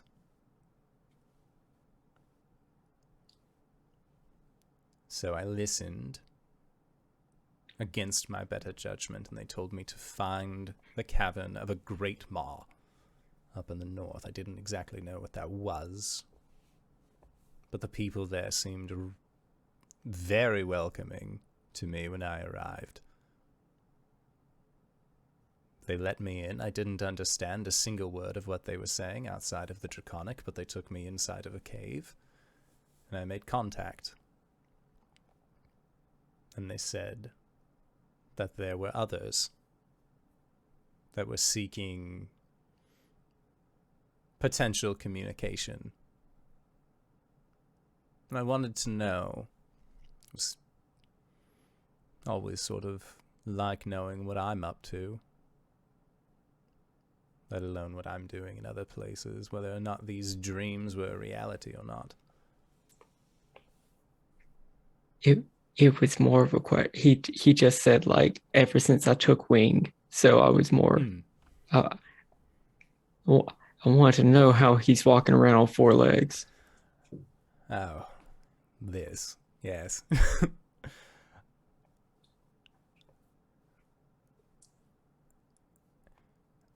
I would say our mother was more successful in her attempts at recreating our predecessor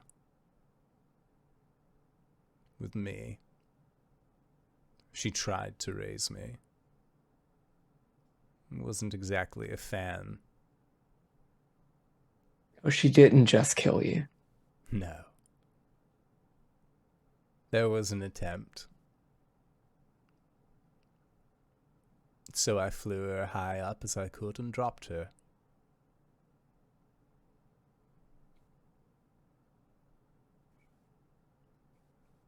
It was easy enough.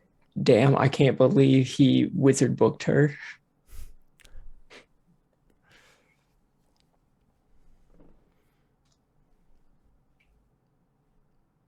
Oh shit, how long has it been? I have 2 hours before other people start to like pop in here. Are they like? How do I get out of here?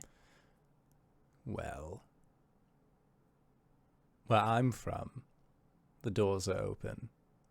There's no debris. We cleared that out a while back. If you'd like, I can assist you. Yeah, I would like to get home at some point. Home from here. Where's home for you? It's on the edge of like it's right in between the pit and the lake that I know the name of. Kelena. Like Helena. At the tower where we were created. I've built this. I am building a city there named Versailles. Incredible. Like village town. You are. It's up and coming. You are very far away from where your home is. How far are we? You would call them the Warring Kingdoms. This was our predecessor's keep. And after I took this form, I figured it was the perfect place suited for me. Size-wise, defensible. People welcomed me like I was a god. It helps to have his spitting image sometimes.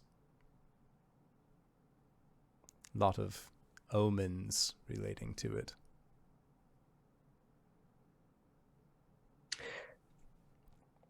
I'm interested in this. I would very much like to hear this, but I also really want to figure out how I'm getting home. Yeah. So if we start clearing out some of the debris, is there a way for a mundane person to teleport somewhere else? There is no...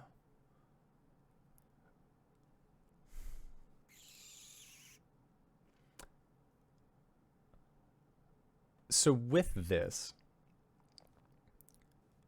you would find a chamber, or rather there is this teleportation circle here.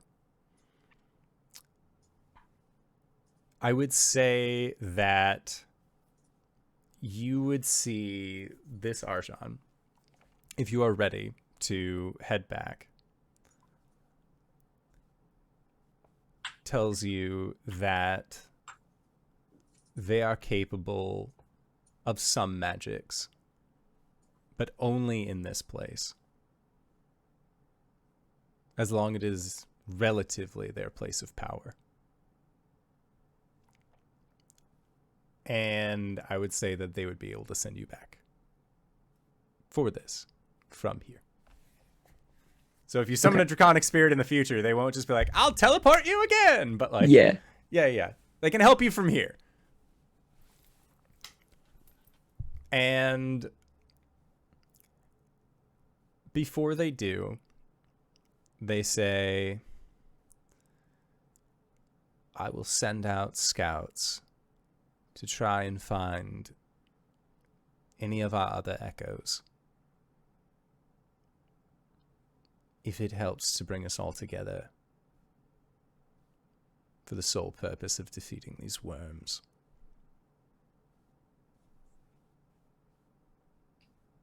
I would appreciate it. That and I am rightly curious.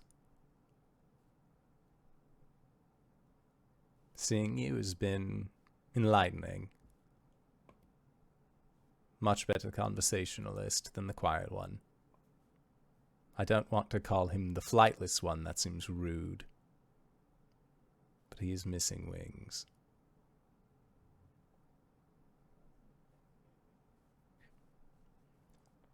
Anywho, are you ready to go home? I am. Call on me when you need. I will respond. And you see they go over to the large chalice. And they extend out draconic claws and just curl them in towards their palm and just hold it over the chalice. And again, that like 90% opacity blood just begins to drip into the chalice, but the chalice does still seem to respond. And as you step onto the teleportation circle, you are able to go back to Verstein.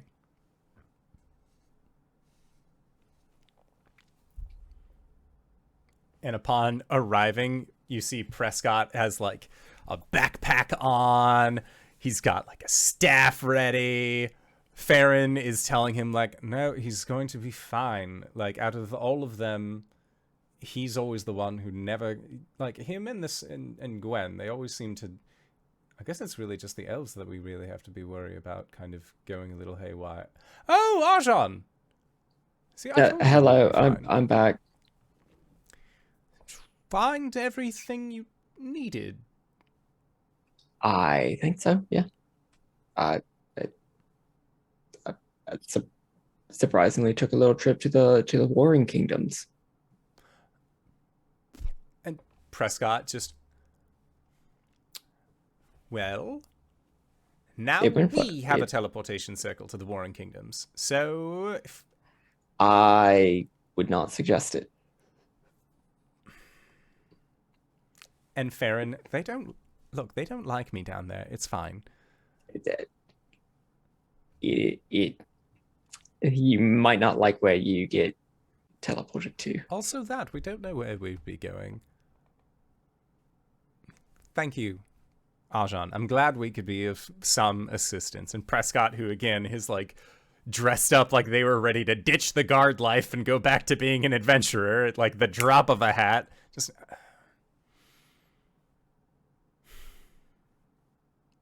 fuck this. And he like walks off to the guard tower.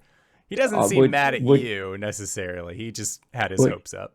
Would you be happy at doing something else? I have money if you want to start your another venture. I think that going on an adventure would do us some good. An excursion, something to do to keep him busy. Mugwort also has been feeling a little down lately, since not because of the training part of it. He's actually been enjoying conversing with the Yunnan as best he can, but he's he's still getting over your friend Gwen. And I know they weren't together for very long, but it is something that he looks forward to seeing. He only bathes when he knows that she will be around. It's a problem. Prescott uses prestidigitation on him while he's sleeping to clean him up sometimes when it gets too bad. I am sorry. I do not think I need to know that. I have a job if you're looking for something. Sure. What's the details, boss? I will. Somebody's muted. Maybe. Nope. Nope. I will pay however much. Basically, I'm drawing up a contract for them to seek out the Sanguine Order of the Hallowed Guard. Okay. And ask them about Orcus, any weaknesses or anything, and draft a letter like explaining why I need this information. All right. And do you have a direction to send us? Relative proximity, even. Do I have any knowledge about the Sanguine Order of the Hallowed Guard? I would say yes. It's like when you were still doing blood huntery things, they let you know about these other orders. Mostly because every once in a while, the heads of your order would have to go and like converse with them. And like they would have like a small meeting. So it's more of, the general location. Like, oh, it's in north of this place, but it's not like, oh yeah, you go to this town, turn right, and then it's a big building that says Sanguine Order of the Hallowed Guard. Well, would I be? Yeah, I'll give them the general direction, and then I will also point them in the direction of the Witch Knights. Okay. And I will also write them a type of letter, just like this person will have more precise directions. Okay. Yeah, sounds good. So with that, so however, how much will they ask for that? In order to get to the Witch Knights, you're looking at least about a week and a half travel. All things considered, possibly around two-ish weeks. So let's say living expenses, all things considered, we stay outside most of the time. Really, you're just paying for Mugwort's drinking tab as we go. And at that point, you're looking at about 50 gold to get us from here to there. Okay, so I'm looking at about a 2-month job. So 2 months. So if we'll call that about 250 gold pieces. If we end up encountering anything dangerous along the way, or encountering any other thing that might be difficult for us, 400. We'll talk about it after it's complete, but we'll consider this the initial fee. Afterwards, we'll tell you what we encountered. I mean, if it's one of those things, like you give us 450 and then we unearth a titan and then they try and stomp me into the ground, or I die again or something, then maybe we'll reconsider that. But I think that just the initial price is good enough. It's mostly we're just looking to stretch our legs. I will pay them 400 gold to get the fuck out. Can do. And Arjhan, when you go back to your room to acquire the currency to then give to them, you can see that the bloodstone chalice that you have used for most of this entire adventure, the tarnished metal that had actually been on it seems to have cleared itself up. What the fuck? At this point, it is a much nicer, like, iron color. in that really nice like like that dark steel, almost silvery, not black necessarily. And looking at it, it seems like, getting a closer look now that it's not caked in rust and detritus after years and years and years of being probably in the ocean, there is draconic patterning that is on this chalice.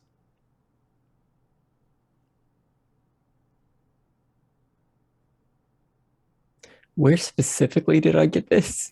You got this in a small cave next to Shroudport on a quest entitled "Fishmen Must Pay." It was like your second or third quest. That was when Caelum got yeeted. Yep. And you tied Gwen Excuse to your me, he back got and hopped yoinked. into the water to chase after some Sahugin. Yep. It was a good time. Things were simple back then. Huh. I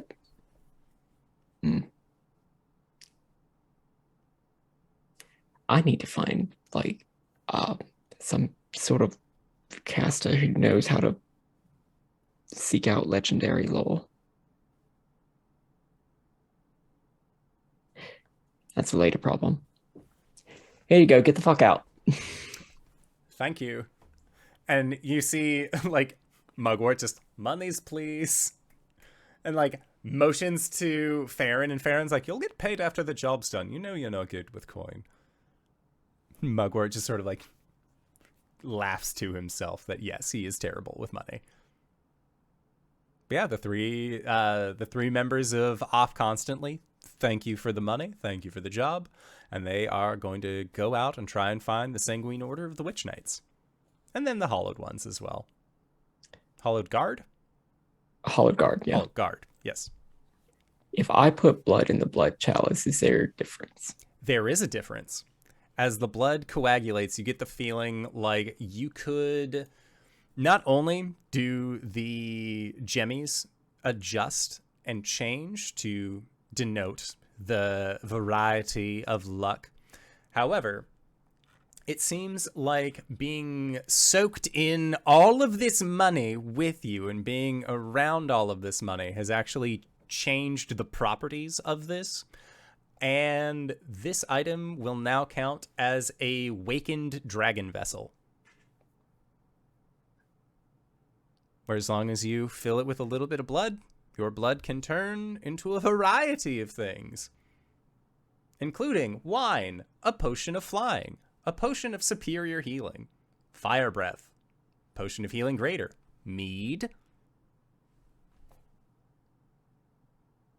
or ale, olive oil, a potion of healing, or a potion of climbing.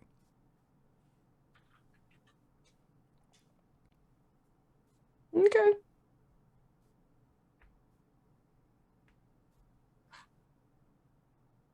Cool. Neat.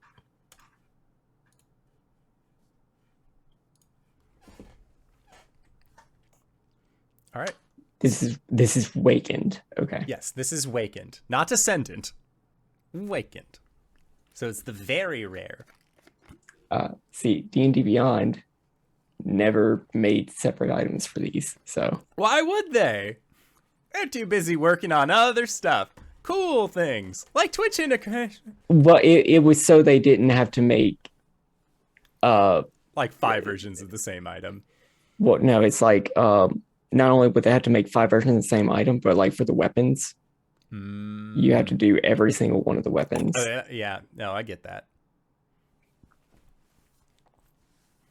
All right, so Arjhan is doing this.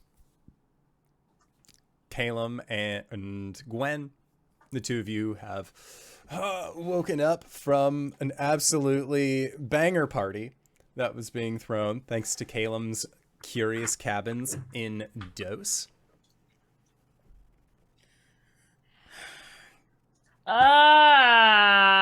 Cori is Not here. Great. Okay. This is why you should never drink before traveling. That's fine. I was very giddy, so I was like, There is a cup of coffee and a jug of water.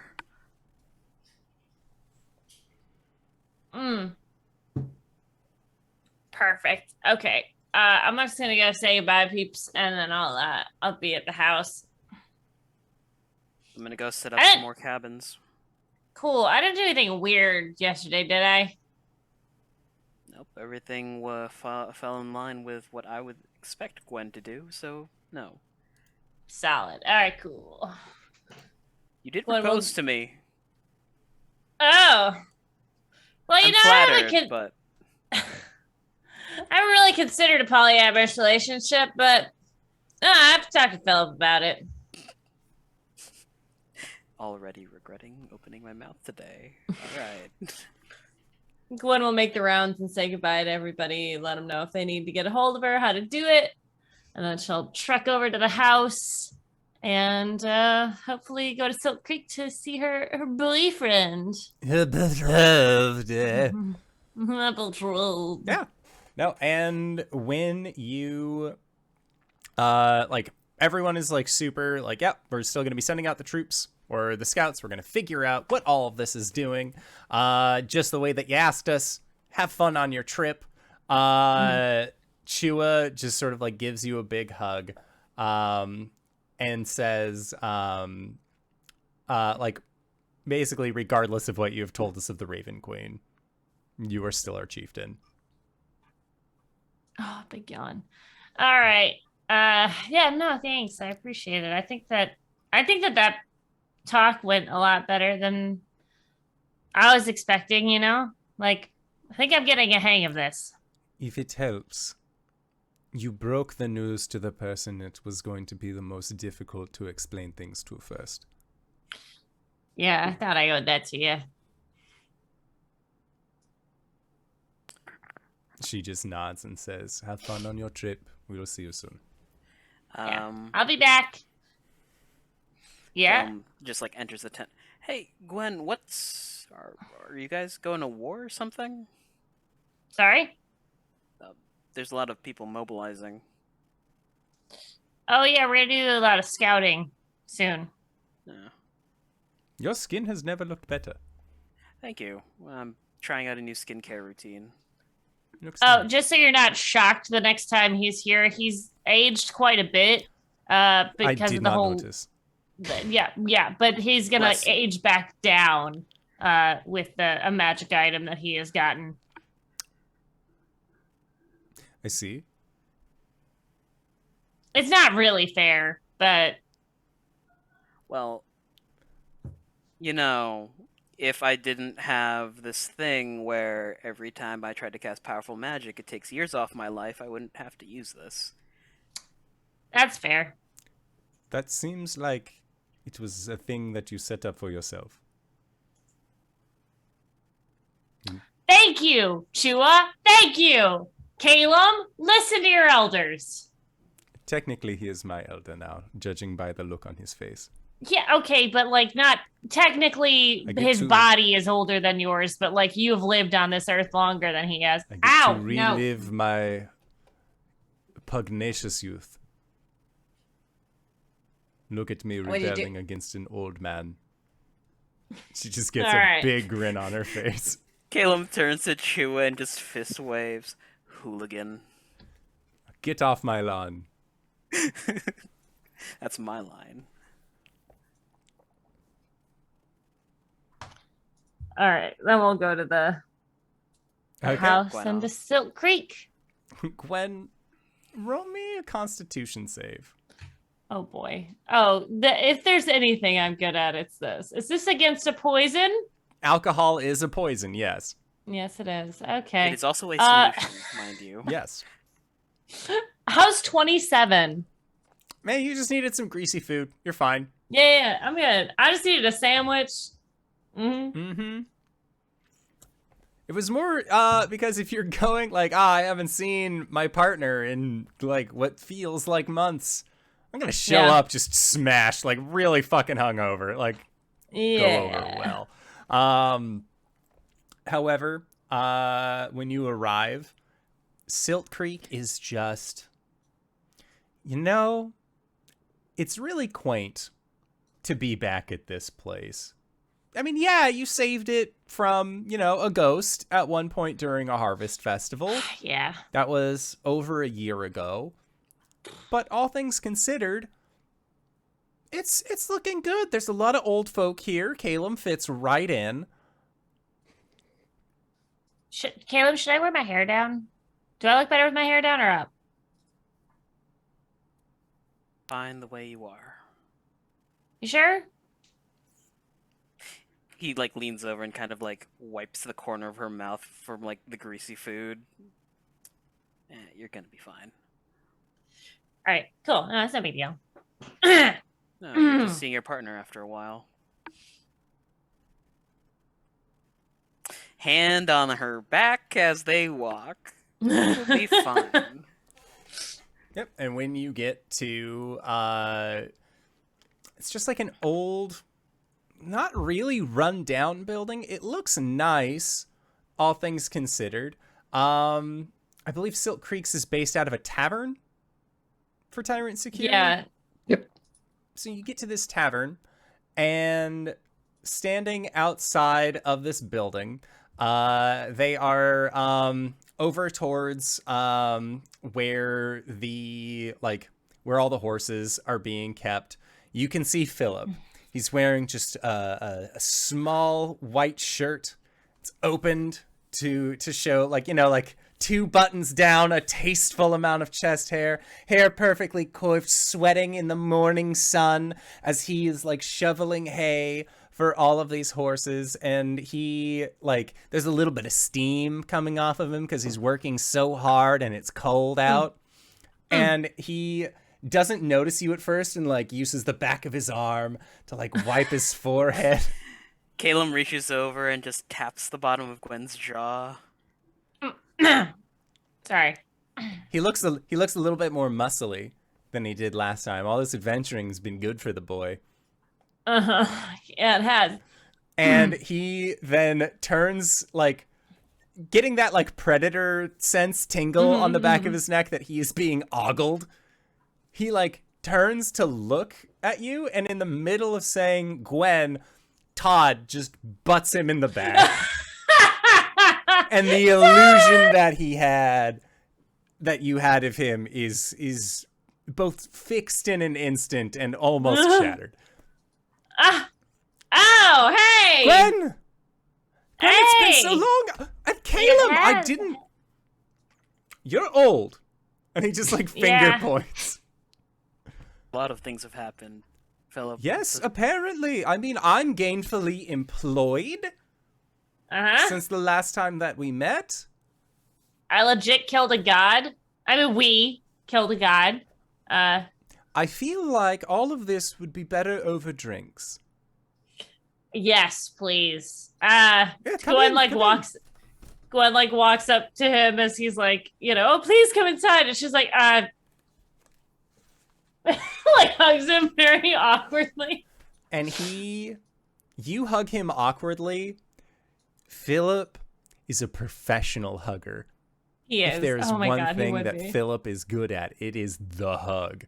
And it is just immediately you feel like you are at home. There's Greenreach home, there is the tribe home, and then there is being in the arms of your loved one after an extended separation. And there is just the he just squeezes just a little bit tighter, and in a quiet voice that he thinks only you can hear, but Caelum has a passive perception of 18. 20. He says that he missed you so much. Yeah, no, I missed you too, buddy.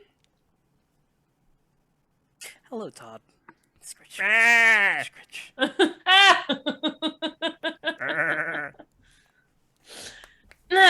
So, breakfast? Breakfast.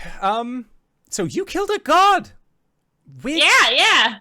Which one? Also, the Shiner? Oh, gosh. Yeah. Oh, it has been a while. Okay. And he so just first of opens all, up, opens up the bar and just, I want to hear all about it. And then like calls to the bartender, like, we're going to definitely need a few drinks and a lot of food here. Yeah. So she'll just start with like, so I met Talos. We had a battle on the moon. It's just like, it is one of those things where like you have no idea what the fuck your partner's talking about. Like if they're like telling you all about like a new hobby, like he gets it. But he's just like slowly sipping coffee, and like every word that you say, he is taking in, even though he has no idea what any of it means.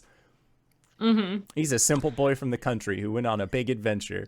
He's listening to his fiance talk about something very passionately. Yeah, and she's like standing up on the table, and the chair's like, then there was this giant black hole, and then I got sucked into it right out of Arjhan's arms. And I went like this whole big grandiose story. She was like a little bit into it at the beginning, but by the end of it, she was just like, and then part of Cori became the new Raven Queen, and now we have a god as like our friend.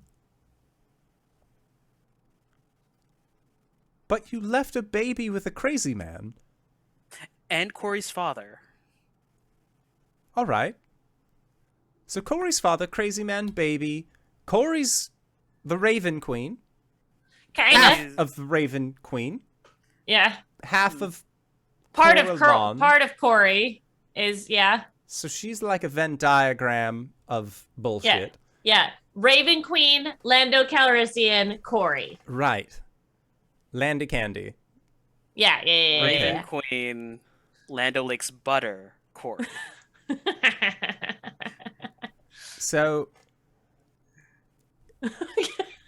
and Who the fuck is referencing knowledge that they should not know? and Philip just like sort of pauses, sits back a little bit, and like as he sits back, it's like the fork comes down onto this heaping helping of like loaded hash browns that he had. And he just like takes a sip of coffee and just, your adventure, like I beat a troll in a game of riddles. That's what I've been up to lately. Wow. That's pretty. I'm gonna be honest with you. I'm pretty tired.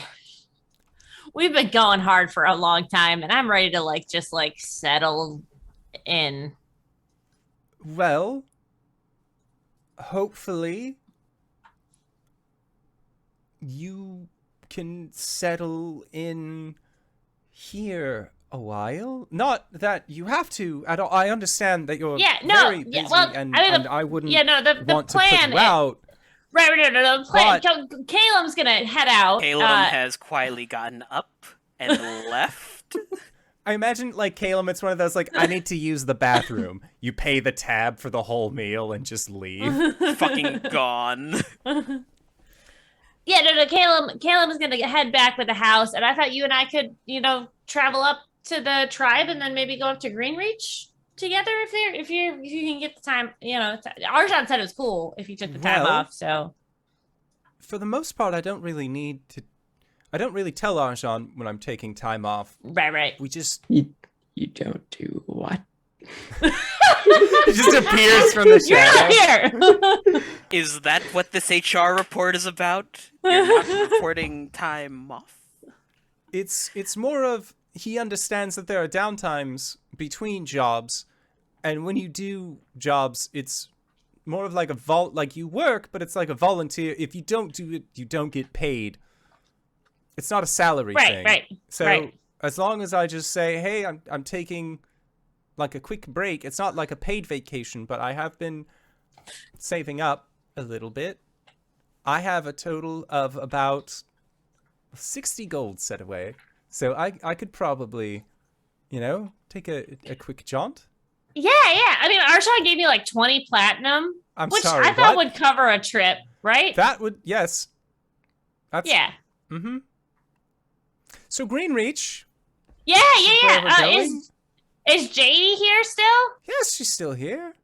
Yeah, I mean, I'd like to say hi first. We could maybe like spend a day here and then start heading up. I can introduce you to all of my friends and my coworkers, and I could show you my room. It's fairly decorated.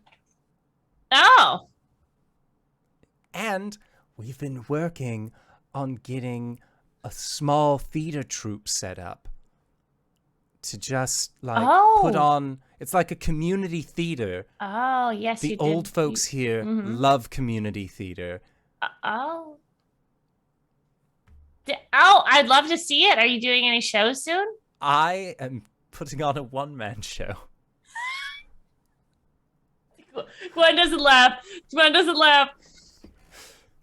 Oh, like what do you do? Improv, mostly. I'm not very good at it, to be fair. What? But I call it the bonus stage. Oh, okay.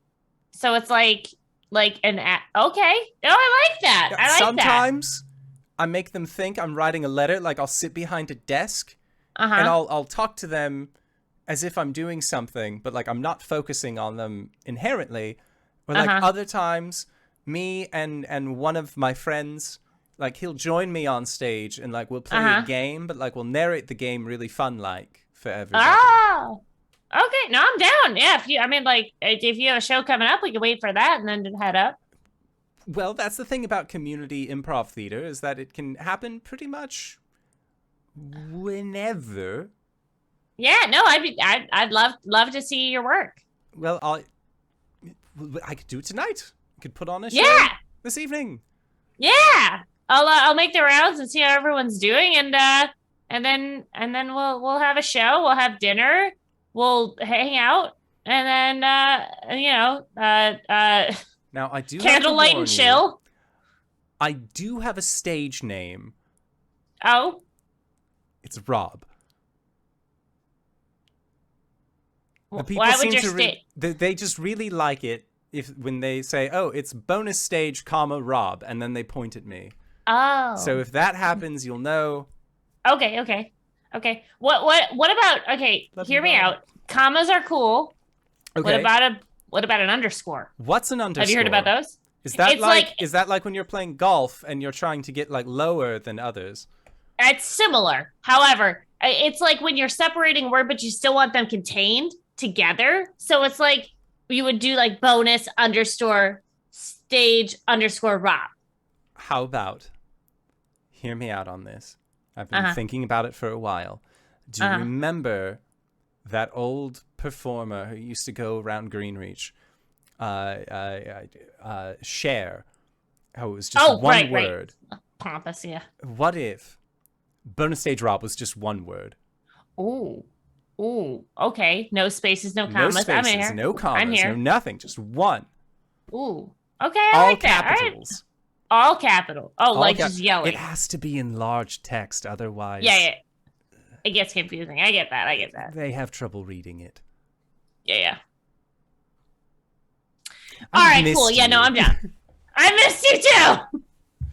And as Gwen and our dear friend Philip, we love you, Rob, are rekindling an old flame. Cori, you and Oliviette have since defeated the pirate captain. And I would say, again, it is the morning time. Oliviette, brings you some coffee. Even though you always insist on meditating, looking out at the sea of some sort. And she just says, when you said that you were going to be trying to get into contact with me a little bit more every day, this is not what I was expecting, but I am not upset by it. Cori presenting female this morning. I hadn't thought of it myself, but Caelum thought that I should learn to have a bit more downtime. And if I'm going to have downtime, I suppose I'd rather share it with you. And she smiles and says, well, there's one thing that you will learn about being on a ship. As long as there are no people trying to take over your vessel, there's quite a bit of downtime. Gives you time to practice dancing or drawing or writing, or in Sigurd's case, how to drink as much seawater as possible without killing yourself. He has a problem, and we've tried to get him to stop, but he won't.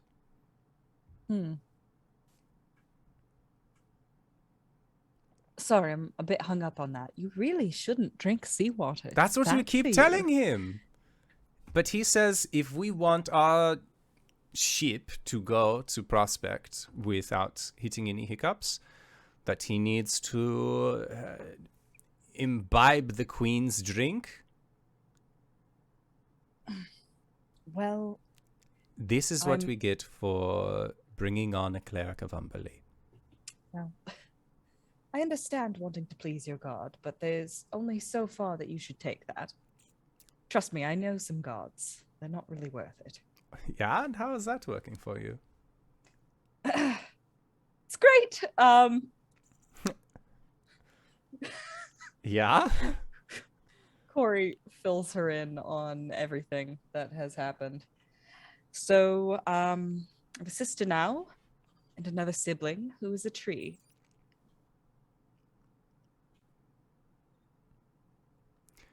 Why do I feel like if there's ever a situation where I meet your family, is that I'm not even going to be meeting half of your family? You're just going to keep generating siblings.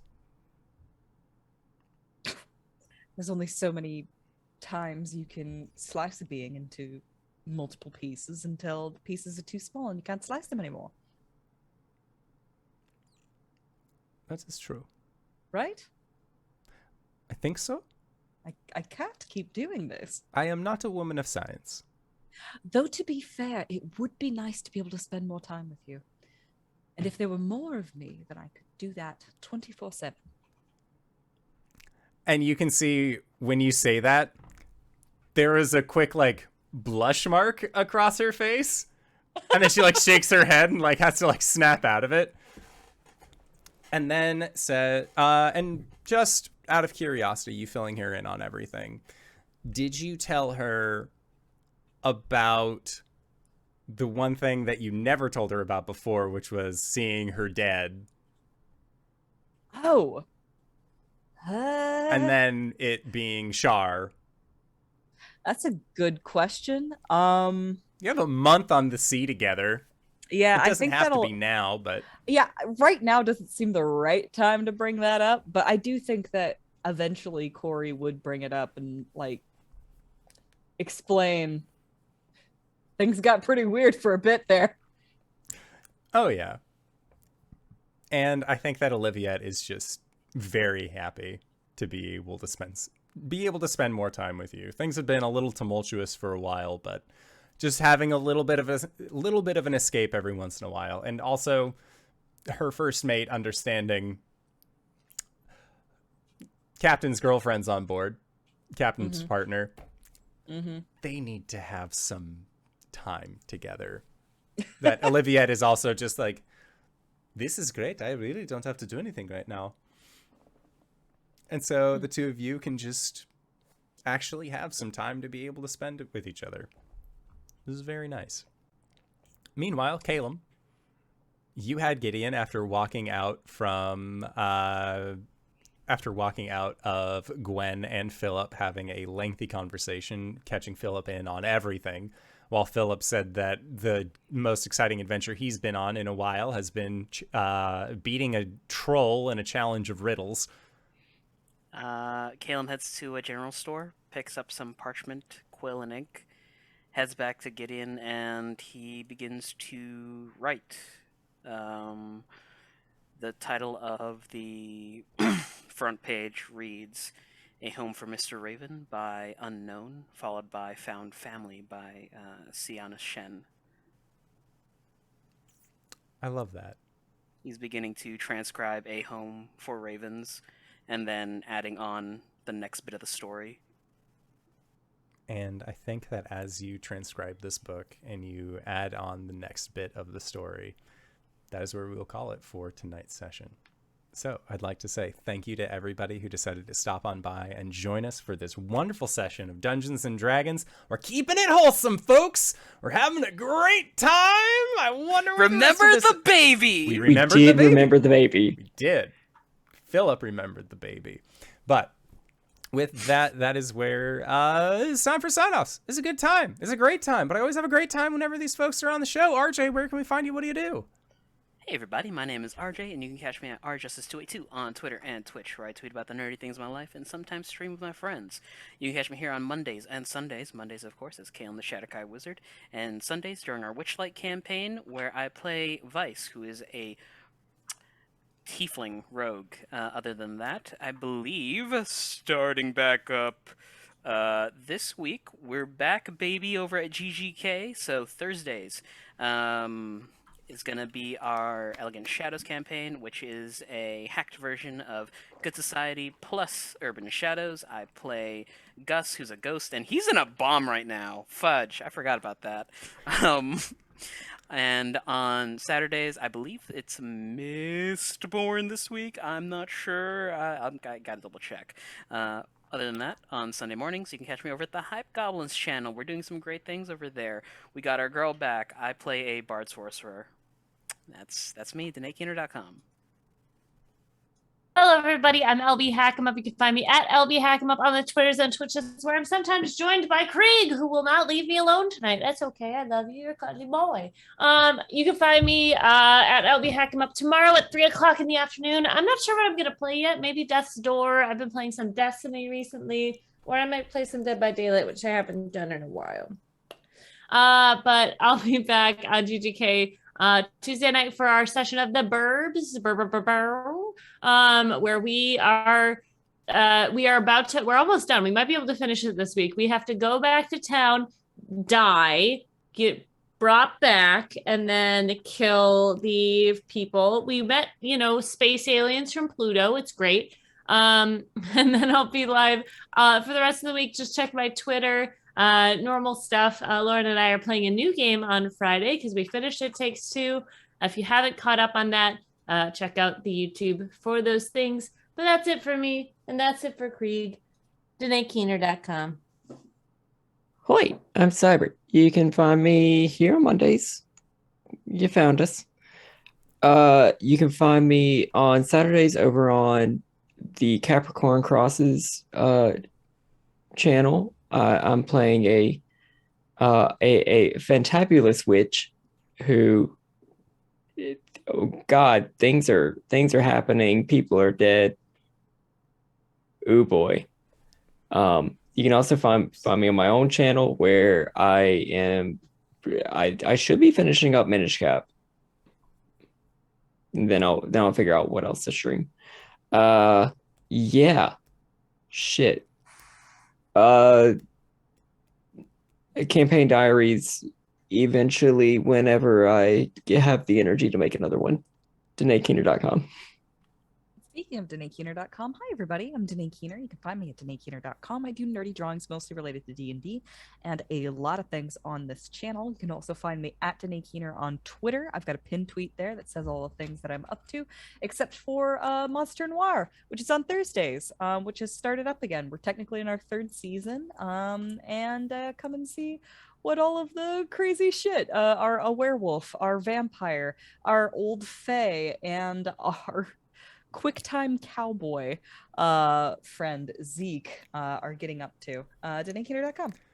And if you've made it this far, you probably already know who I am. But if you don't, hey Acorns, what's up? It's me, your buddy, your pal, your friend, the Indoor Adventurer, the showrunner here at twitch.tv/Indoor Adventures. We do shows like this on Monday and Thursday at 5:30 p.m. Pacific Standard Time, as well as on Sundays at 7 o'clock p.m. Pacific Standard Time. If this is your first time joining us, you can go to youtube.com/Indoor Adventures to check up on all of the VODs of each of the games that we have played up until this point, or you can go towards where anywhere audiocasts are made available for free. You can find us there under the same moniker. But speaking of things that are being made available for free, we are going to be going into our Patreon supported after show called Nights in the Courtyard, where we answer questions not only from each other but also from the community.